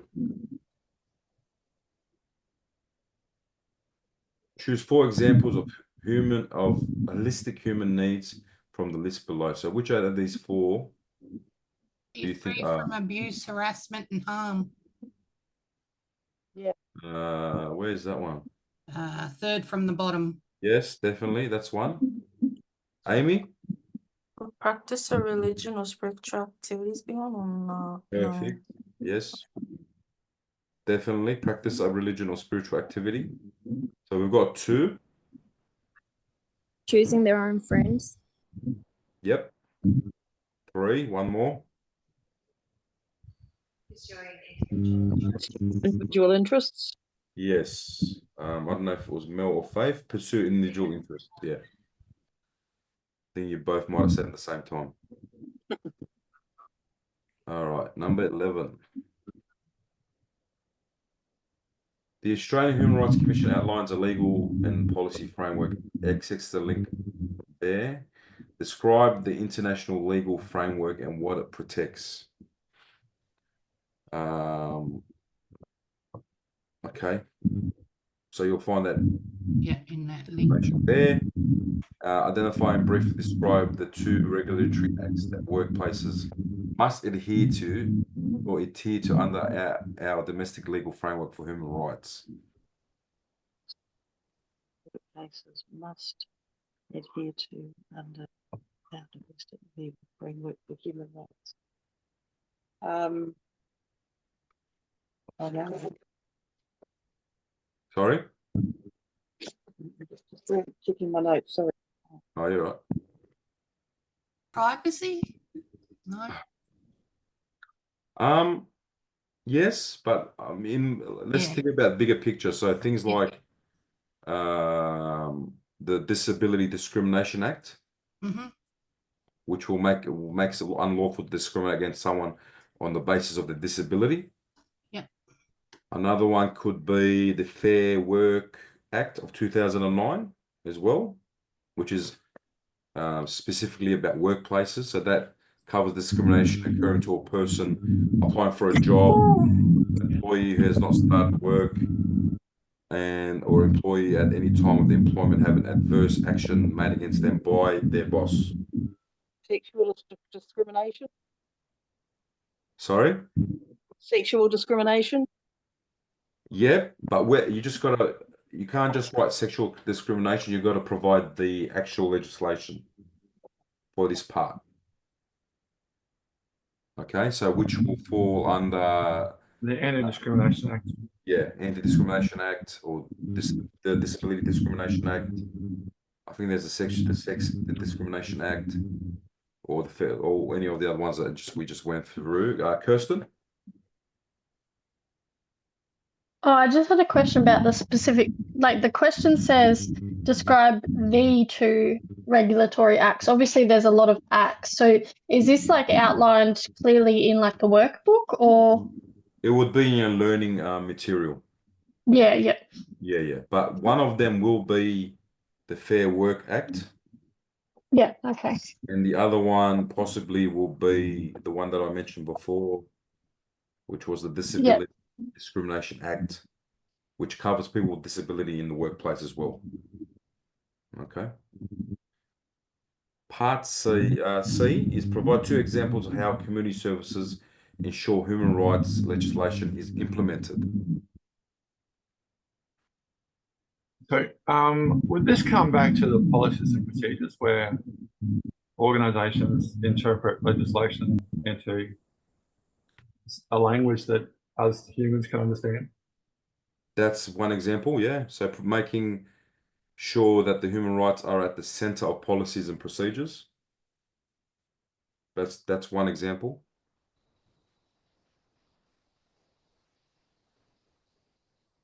Any more, guys? And the other one would be, or there's many other, but one could be adhering to legislation or Commonwealth laws. Okay, so making sure your workplace follows the legislations. Also including people in panels when it comes to developing or enhancing policies in the workplace as well. That could be an example. Hey, scenarios. Let's do a scenario. All right. Bella is a youth worker at First Access. A casual staff member, James, has been harassing Bella. He knows of her from high school and has become far too familiar with her in the workplace. He has made comments about her weight and the quality of her work. James acts professionally around other staff members and the supervisor. He's trying hard to gain full-time permanent employment. However, when Bella mentions that she is studying to further her career, James told her that if she wants to achieve anything in life, she needs to take more care of her physical appearance. So identify 2 regulatory acts or policies that are being breached in this scenario.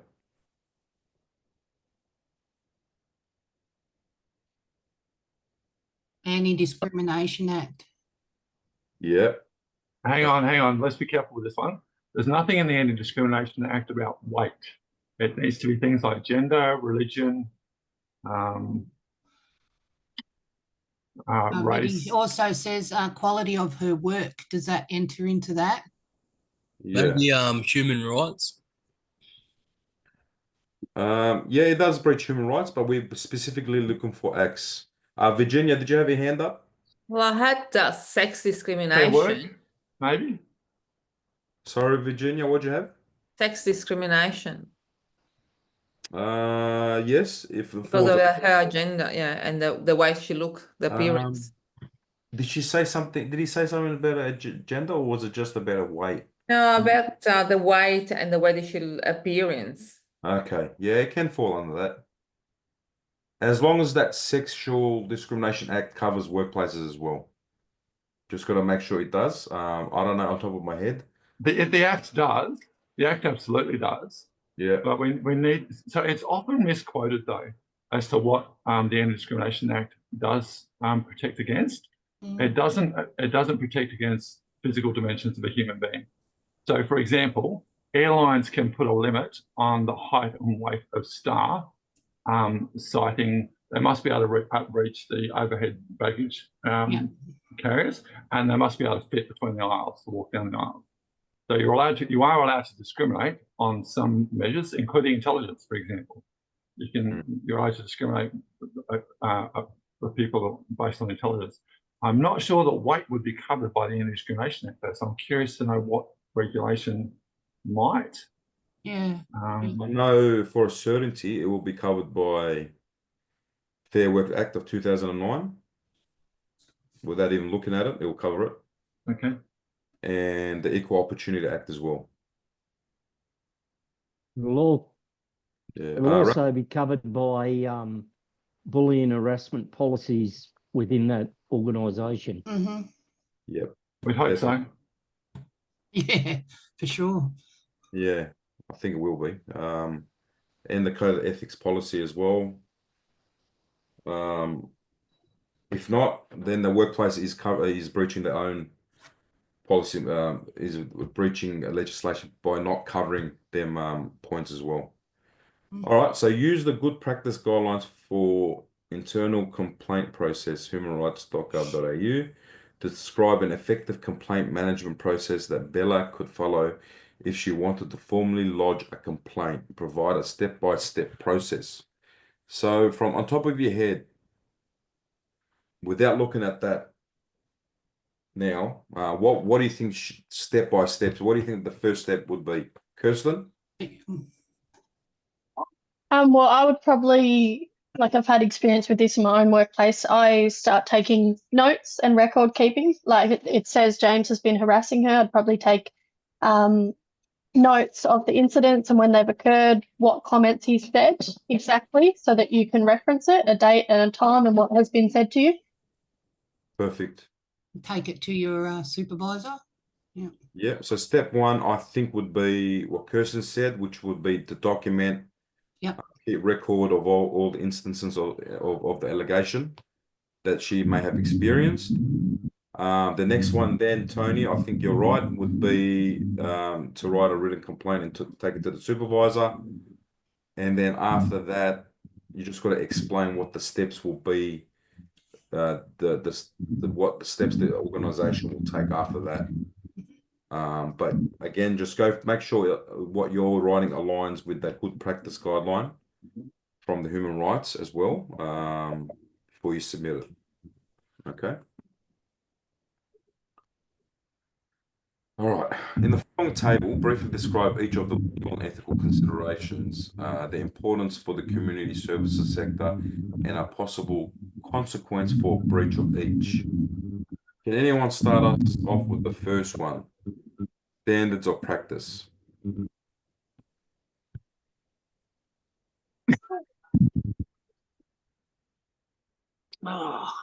Kirsten?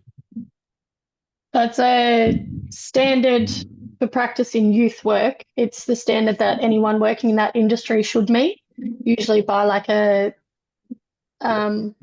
or in Tasmania, it's the Youth Network of Tasmania that sort of set that standard, along with governing bodies.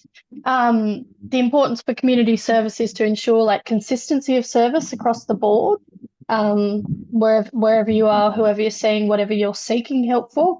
Consequences of breach. I'm not too sure on that one.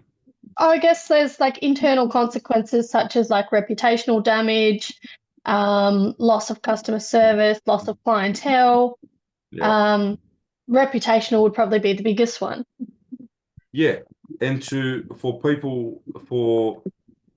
the community to know if organization is in breach of their standards, usually we have to wait for audits. So failure of audits can lead to things like fines, cancellation of registration, and other things as well.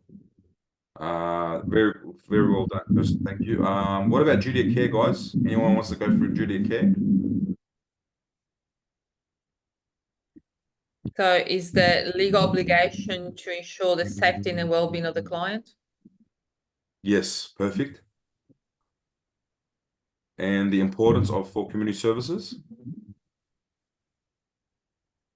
Is probably to ensure to prevent the harm and the rights of the client, the safety. Yeah, that's right. So we must protect the health and well-being of the client. That is why it's important for community services. What about the consequence of breach? What happens if we breach duty of care? Well, we can result in lawsuit. Perfect. Charges, criminal charges, lawsuits, and so on. Excellent. All right. What about dignity or risk?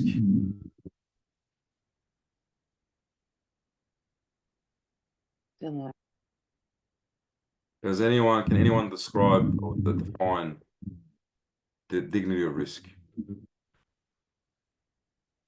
So this is when we support, you're going to see this with young people when you work with young people, or if you already have it. to make informed decisions. So a person has a right to take informed risk in their everyday life. Dignity risk allows a person to make choices even if others disagree with their choice. So if it's something like if the young person wants to smoke and you tell them all the consequences of smoking to their health, but he decides to smoke, that's his dignity risk. Who had their hand up before? Oh, it was me, but Oh, yeah. started explaining anyway. But I guess I could do the importance in community service. Yeah. Is for young people, like allowing them the right to make a decision, not making a decision for them, not stopping them from doing things, but just explaining every risk that you possibly can and allowing them to have that choice. The consequence of breach is like, obviously you're going to have upset or angry clients if you don't even give them the opportunity to do what they want. You're going to lose their trust. They're not going to come back to your service. They're not going to want to work with you again. Yep. That's right. But when does dignity or risk stop for us? When there's a duty of care. Yeah. So if they're a risk for them to themselves, like risk to harm or others. Yeah, or if they're in risk of committing a crime, then that's when that goes out the window. All right. So what about work role boundaries, which is very important for our role in youth work? Work role boundaries. Can anyone try to define that? Drawing a line between when you close to this person but not overstepping the boundaries with hugs and touching and all that scary stuff. Yeah, that's right. Spot on. So yeah, it's the boundaries that people must work within the limits that is provided in your training and the role in which they are employed to do. Professional boundaries are safeguards for you guys that protect both yourself and the client. What about the importance for community services? Why are work role boundaries so important?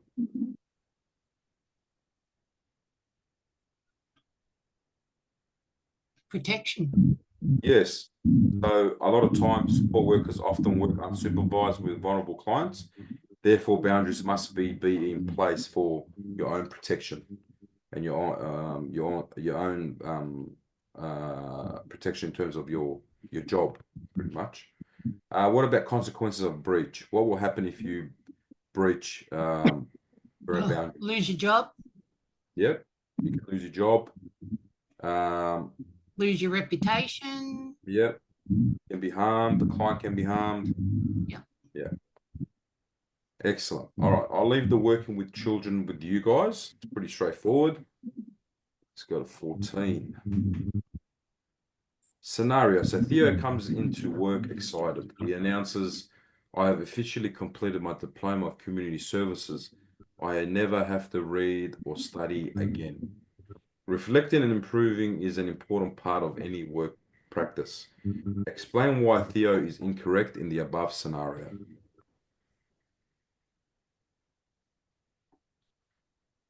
Kirsten? Well, unfortunately, the industry we work in is ever changing and adapting. And just because he's done his diploma now doesn't mean that policies, procedures, legislation isn't going to change. I'm in Tasmania, and just last year we got new child safe standards and practice introduced from what's it called? Yeah.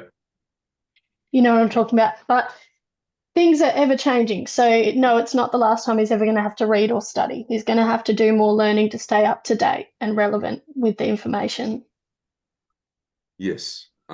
This applies to all industries, but even more so for anything that involves human services. So things with children, even adults, disability. This comment is incorrect, saying that he completed his diploma and that way he never has to study or read again. Like Kirsten said, human services is always evolving, always changing. There's always advancements in psychology and the way we treat people as well. Trauma-informed care is a perfect example. You know, 40 years ago, people with mental health issues were in hospitals, in institutions, you know, and then when informed trauma came along, they changed the whole landscape of mental health in Australia, where community services, community organisations took the responsibility of caring and treating for people with mental health concerns. So yes, no, the thing is incorrect, and then you just got to expand on that on your answer. We'll go through one more, and then we'll have a break. So Jovan is working at First Access as a youth worker and has been supporting 15-year-old Andy, who lives in accommodation for youth. Andy has some contact with his father, who visits him on the occasional evening on his way home from work. Andy has started to give Jovan small presents, but more recently offered to pay for a speedway ticket, as they both talk about cars and racing. Explain why Jovan needs to consider before accepting this gift.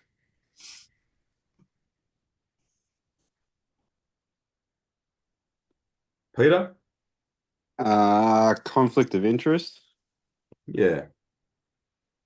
So yeah, he's gaining benefit about, you know, going to the speedway and presents and things like that. Yeah. Do you think he should take that gift? No, I think that he should probably help facilitate him going to the speedway with his father instead. Excellent. Excellent answer.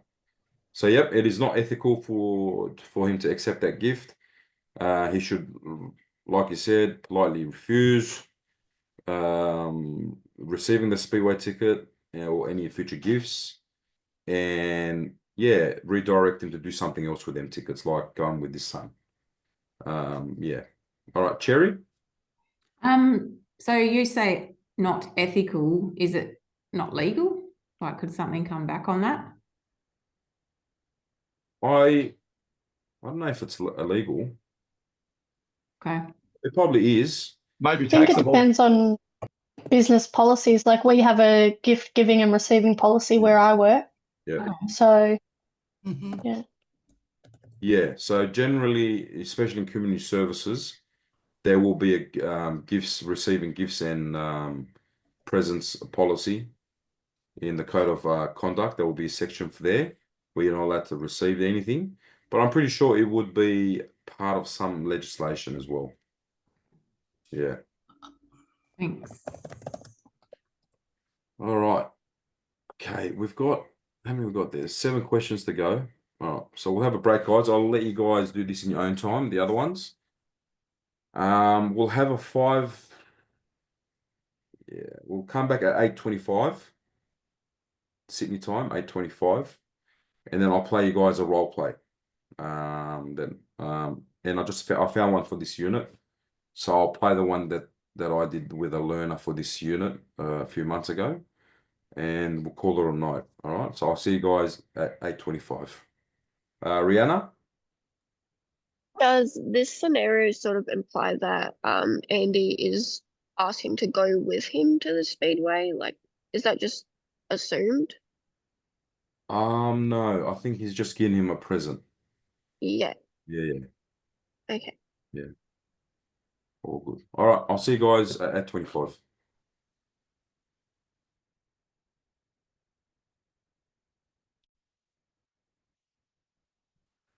All right. So now, role play 3. Sorry, assessment 3, role play. So now,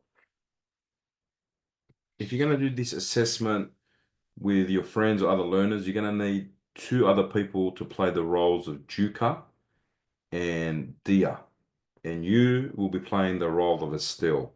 So Estelle is the person who's being, so you'll be playing the role as Estelle to be assessed for this role play. If you don't have anyone to do this with at home or your workplace, or you find it hard to lock in a time with the students, you can then reach out to SLO or you can email me there. I've provided my email address on the chat. You can email me and I'll be able to hopefully book in a time when I'm available to help you out with that role play. All right, so let me just, any questions before I start this role play? Before I press play? Okay. Let me just share the sound for this. Optimize for video sharing. Okay. All right, guys, this goes for about 15 minutes.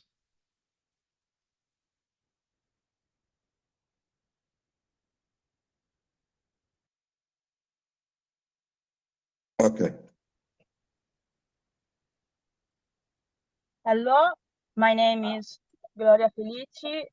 Today I'm gonna be recording the roleplay task 3 part B of the unit CHCLEG001, work legally and ethically. I'm gonna be work support worker Esther, and I'm gonna be discussing some suggestion with my supervisor Daya and Yuka, another colleague.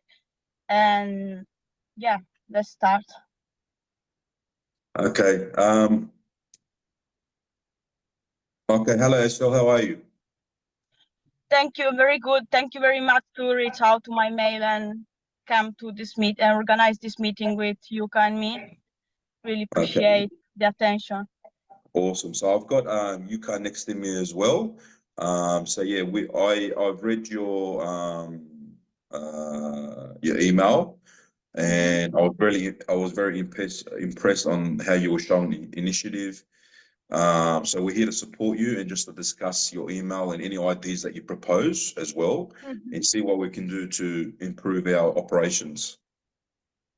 Yes, thank you very much. I just want to start by saying that I didn't mention that to the email, but the problem that I had this morning in the storeroom and then with my colleague is that we don't understand, I think, how important it is to report any branches of our policy and procedure, because the storeroom is a commune place, and I think other people saw what I see, but they just thought, well, just stuff coming in this place, we don't care to report anything, but our duty of care is expand also in our safety of all colleagues, not just clients, and also any client can accidentally access this storeroom. So I think we really need to focus on understanding our legal responsibility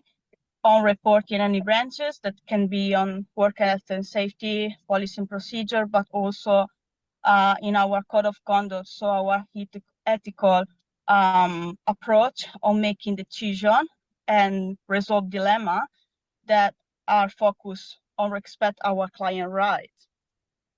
Yeah. Sorry, Estelle, this is Yuka. Can you just explain to me? I just want my memory to be. I just forgot about what really happened. So what happened in the storeroom exactly? Yeah, I accessed there and I just saw many things out of the place. So really not really organized, and almost a box of plastic gloves full of my head was put in a top shelf. But you know, if it was a heavier box, it could really hurt me. And also was a knife there without any protection, also in a shelf, and a jar of glass. So really not the good place to put a full jar of coffee in the storeroom. Yeah. And Was there also, something about a knife as well? yeah, a sharp knife. Absolutely. Okay. Yeah. All right. So this is Estelle. So what do you think? What do you think we can do, like specifically, do to improve that area?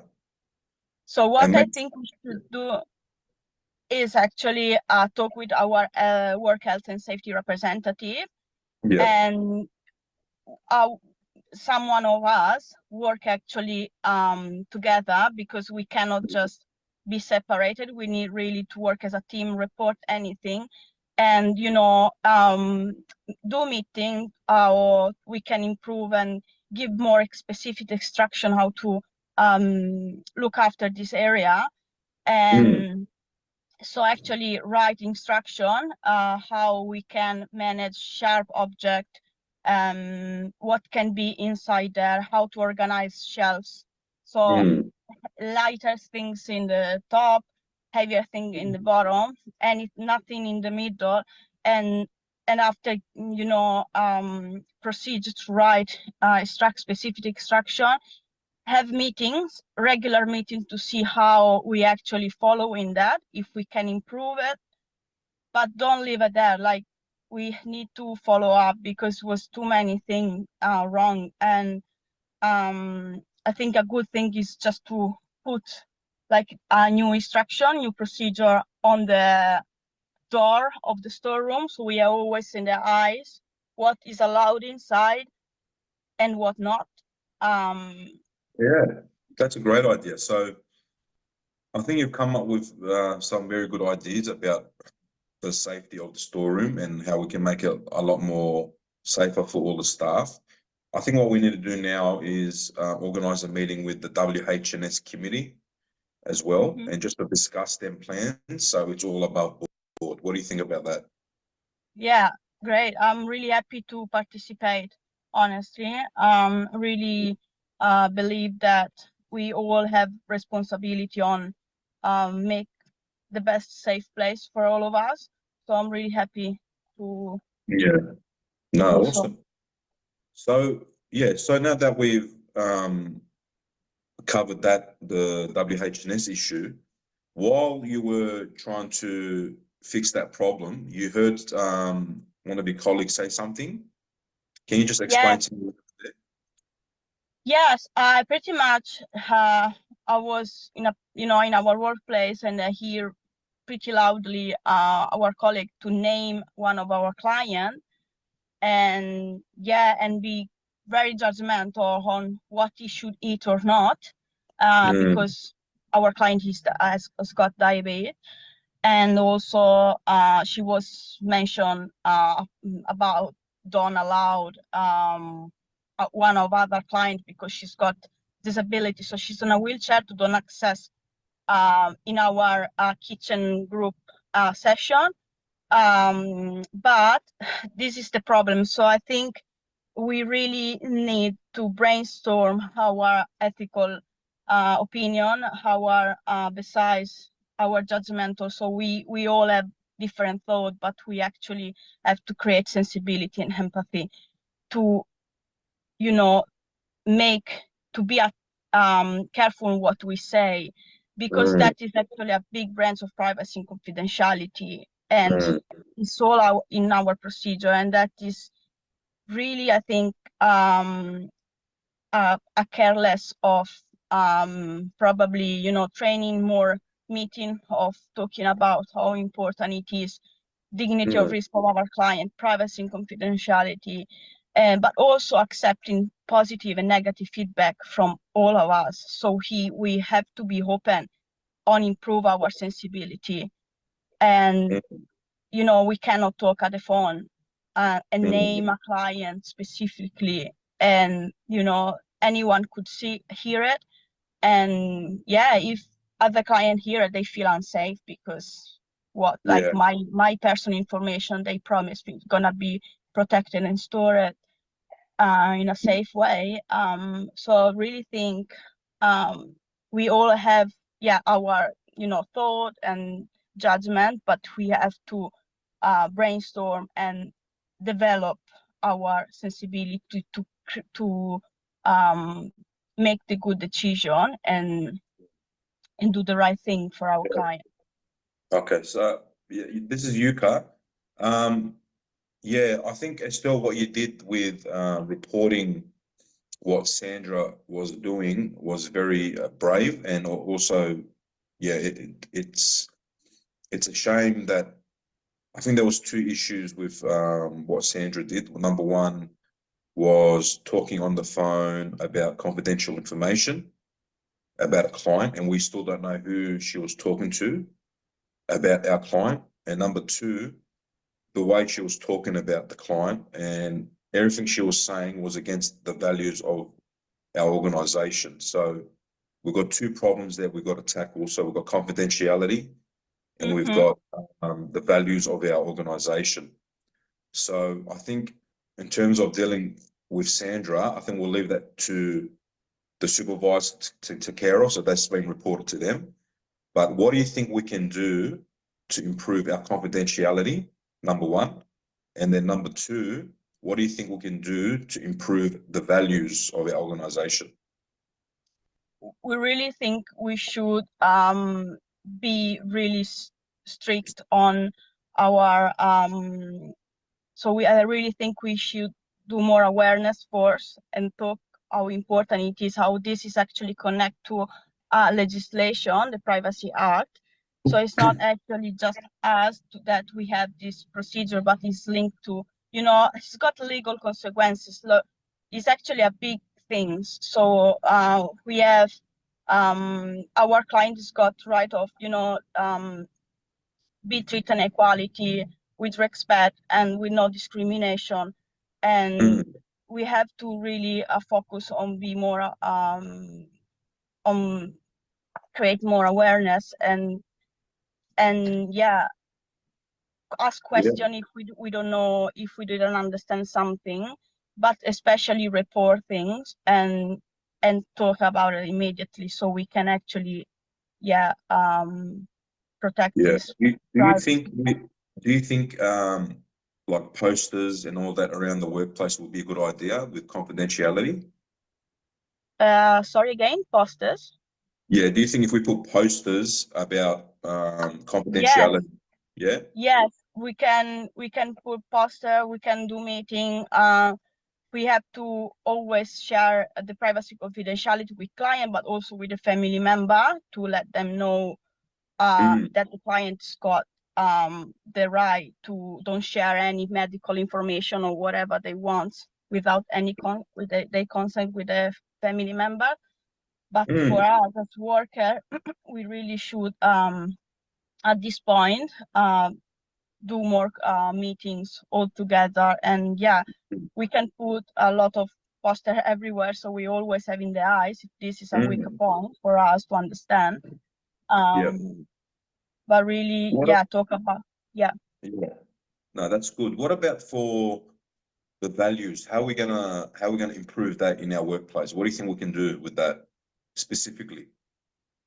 With the value, I really think we, how I said, we really should research ourselves, do more research, do more self-reflection of what we think is value for us, and then go to the procedure. Because without that confrontation, we always gonna be fall into the mistake to put our ethical, belief on the top of the client right, just because we have besides and we have our thinking that sometimes it's hard to make a ethical decision. That is really hard, but we always need to go to our colleague and ask advice or our supervisor to make the right decision, not jump in and just think that is my value. We really need to talk in and create group teamwork so we can really help each other to keep following in the right direction and follow our value. That's good. Yeah, so you're talking about group work activities. I think you're leaning towards training, so we need more training. That's a good idea. So we'll organize more training about how to work with clients, why we do things with clients the way we do. And we can also incorporate confidentiality there as well. So that's a great idea. Dignity of risk as well, and conflict of interest. Like we need to, even we work with a neighbor, we need to let our supervisor know. We need to know it's not because the conflict of interest is on at the moment, but it can lead to a real conflict of interest. So we really need to, even little things, let our supervisor manager know, just to, you know, be respectful and help to control any, you know, bad development or situation, also for the safety, because for everybody. Yeah. So this is Dia. Okay. I think we had a very good conversation about the two main issues. Which the first one was a WHNS issue in the storeroom, and the other one was the inappropriate comments that were made by Sandra that also involved breaching confidentiality and also breaching our values as well. I think we've come up with some very good ideas. I think the next steps now is to have that meeting with the WHNS committee. And then I think we'll go back and discuss about what we're going to do about training when it comes to confidentiality and promoting our values as an organization as well. So thank you for your email and your ideas. I think this has been a very productive meeting.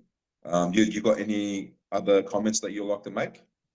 No, I'm just really happy that you guys reach out with so much interest, because that means we really want to work in the same direction. And I really appreciate the attention and the effort. And yeah, thank you very much. No worries. Okay, we'll end the meeting now. Yeah, thank you so much. No worries. Okay. All right, guys. So that was the recording. You got any questions about that role play? So that was. How did she do that? Sorry, Tony. She must have had a script right. Not that she sounded like it. Right there in front of her to be so just boom, boom, boom, boom, boom. Yeah, she was. What's the correct word in saying this? Very, very well prepared. Yeah, for sure. Yeah. Yeah, she was always prepared with the role plays. I did a lot of role plays with her because she was remote. So she was hard for her to get friends and families to help because she had no one around. So yeah. But saying that, when the first couple, she was like you guys, very nervous, very reluctant starting the role plays. But once she got one or two under her belt, she became very confident. And then she started enjoying them, to the fact that she started organizing with students through the platform, and I had doing role plays with them as well. So Wow. yeah, you just gotta make the first step in just getting the first one done. Yeah. Once you do that, it should be okay. Deb? Sorry, I just wanted to ask one question. With the improvements, how it says 2 improvements with that one, she talked about the breach of confidentiality. When I did it and did the email, are they the only 2 improvements, or you can have, like, because I took it about the importance of maintaining the individual care, and that was part of, can you go along that line? Like, of course you can, yeah. Because that was what I read in part of the policies and procedures, was that was part of our mission. So it doesn't have to be in particular those 2 improvements. You can go down a different path as long as you can back it up, kind of thing. Correct. Okay, cool. If you do role plays with family and friends, they can read off the script, because they're not going to know the content. They're not going to know what you guys are studying specifically. So they can read off the script word for word, but you guys can't. So you guys can't read off a script. The reason why is because we got to prove to ASQA, which is the national body of training, that you guys actually understand this content, because they'll when they do the audits, they'll watch these role plays and all that. And if they see that we're passing students that are just reading off the script, they'll come back to us and say, no, that's not how it's supposed to be done. So that's the reason why we say that. Number 2, it's also a good platform to develop skills in when you have to have these meetings with stakeholders and other people at work, or when you do other role plays with clients. It's a good platform to practice your skills, to develop skills in how to communicate more effectively, how to display active listening, empathy, eye contact, your body language. It's another. So if you look at it at that lens as well, it's very effective, these role plays. Okay. I had one with Cherry I was going to play. I did a role play with Cherry. I might play that next week. You won't be here. No, that's right. I won't be. I'll get You Vicky got to out of that one, Cherry. Yeah, there was a good one that Cherry did a few months ago as well. I forgot what unit it was, but yeah, that was a good one. I've forgotten too. Any other questions, guys? No. Just with the role play, so can I put my hand up on WhatsApp and just say, does any two people want to do it with me? I will. Is that what I do? Right on the what? Because I've just joined today on the WhatsApp. Yeah. I'm happy to help you. I'm happy to do it. Thank you. There you go. You got two. Virginia and who was the other one? Tony. Tony. Cool.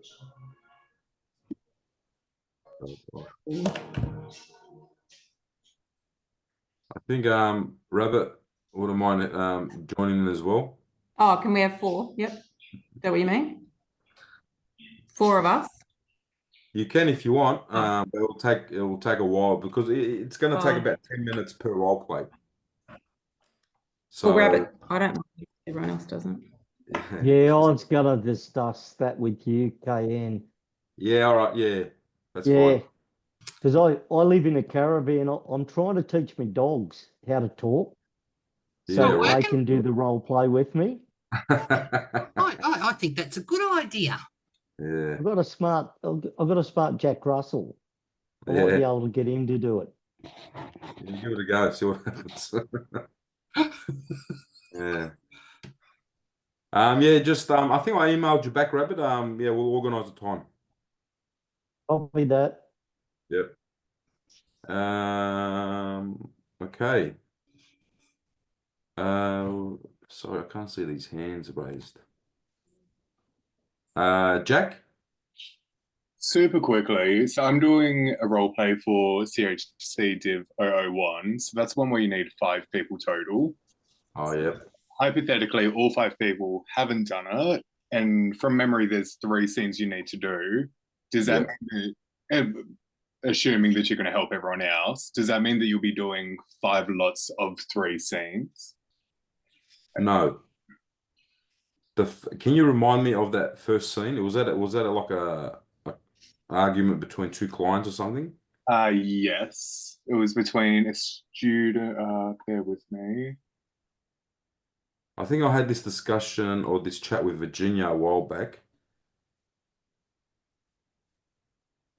Yeah, we did. So I done it with Robert and was myself, my partner, and his partner.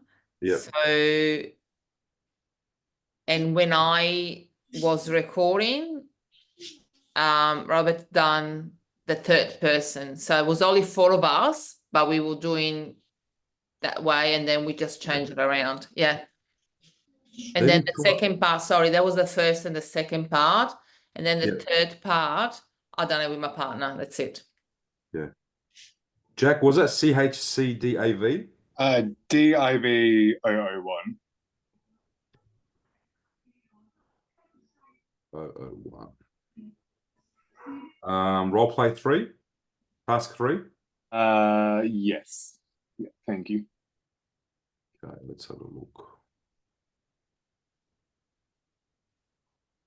All right, so submit 3 videos. Let's have a look.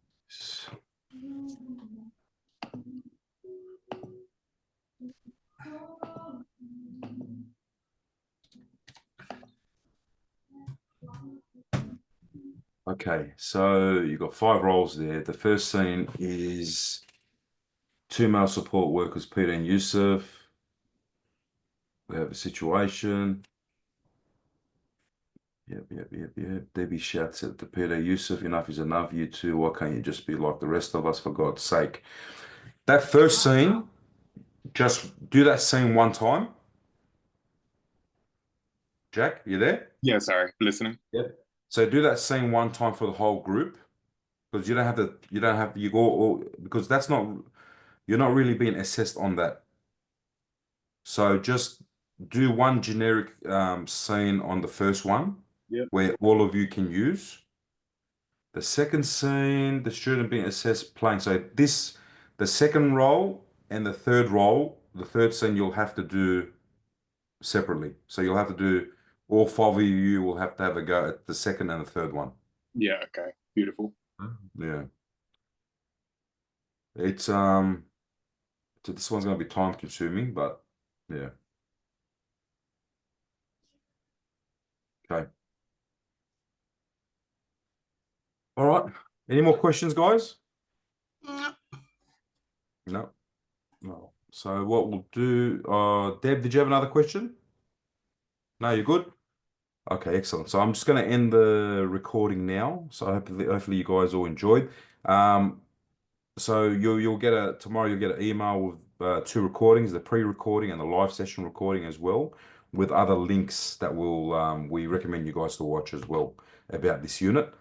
Once again, Vicky will take over from next week. I'll probably might come back in a few months when I have availability on this day.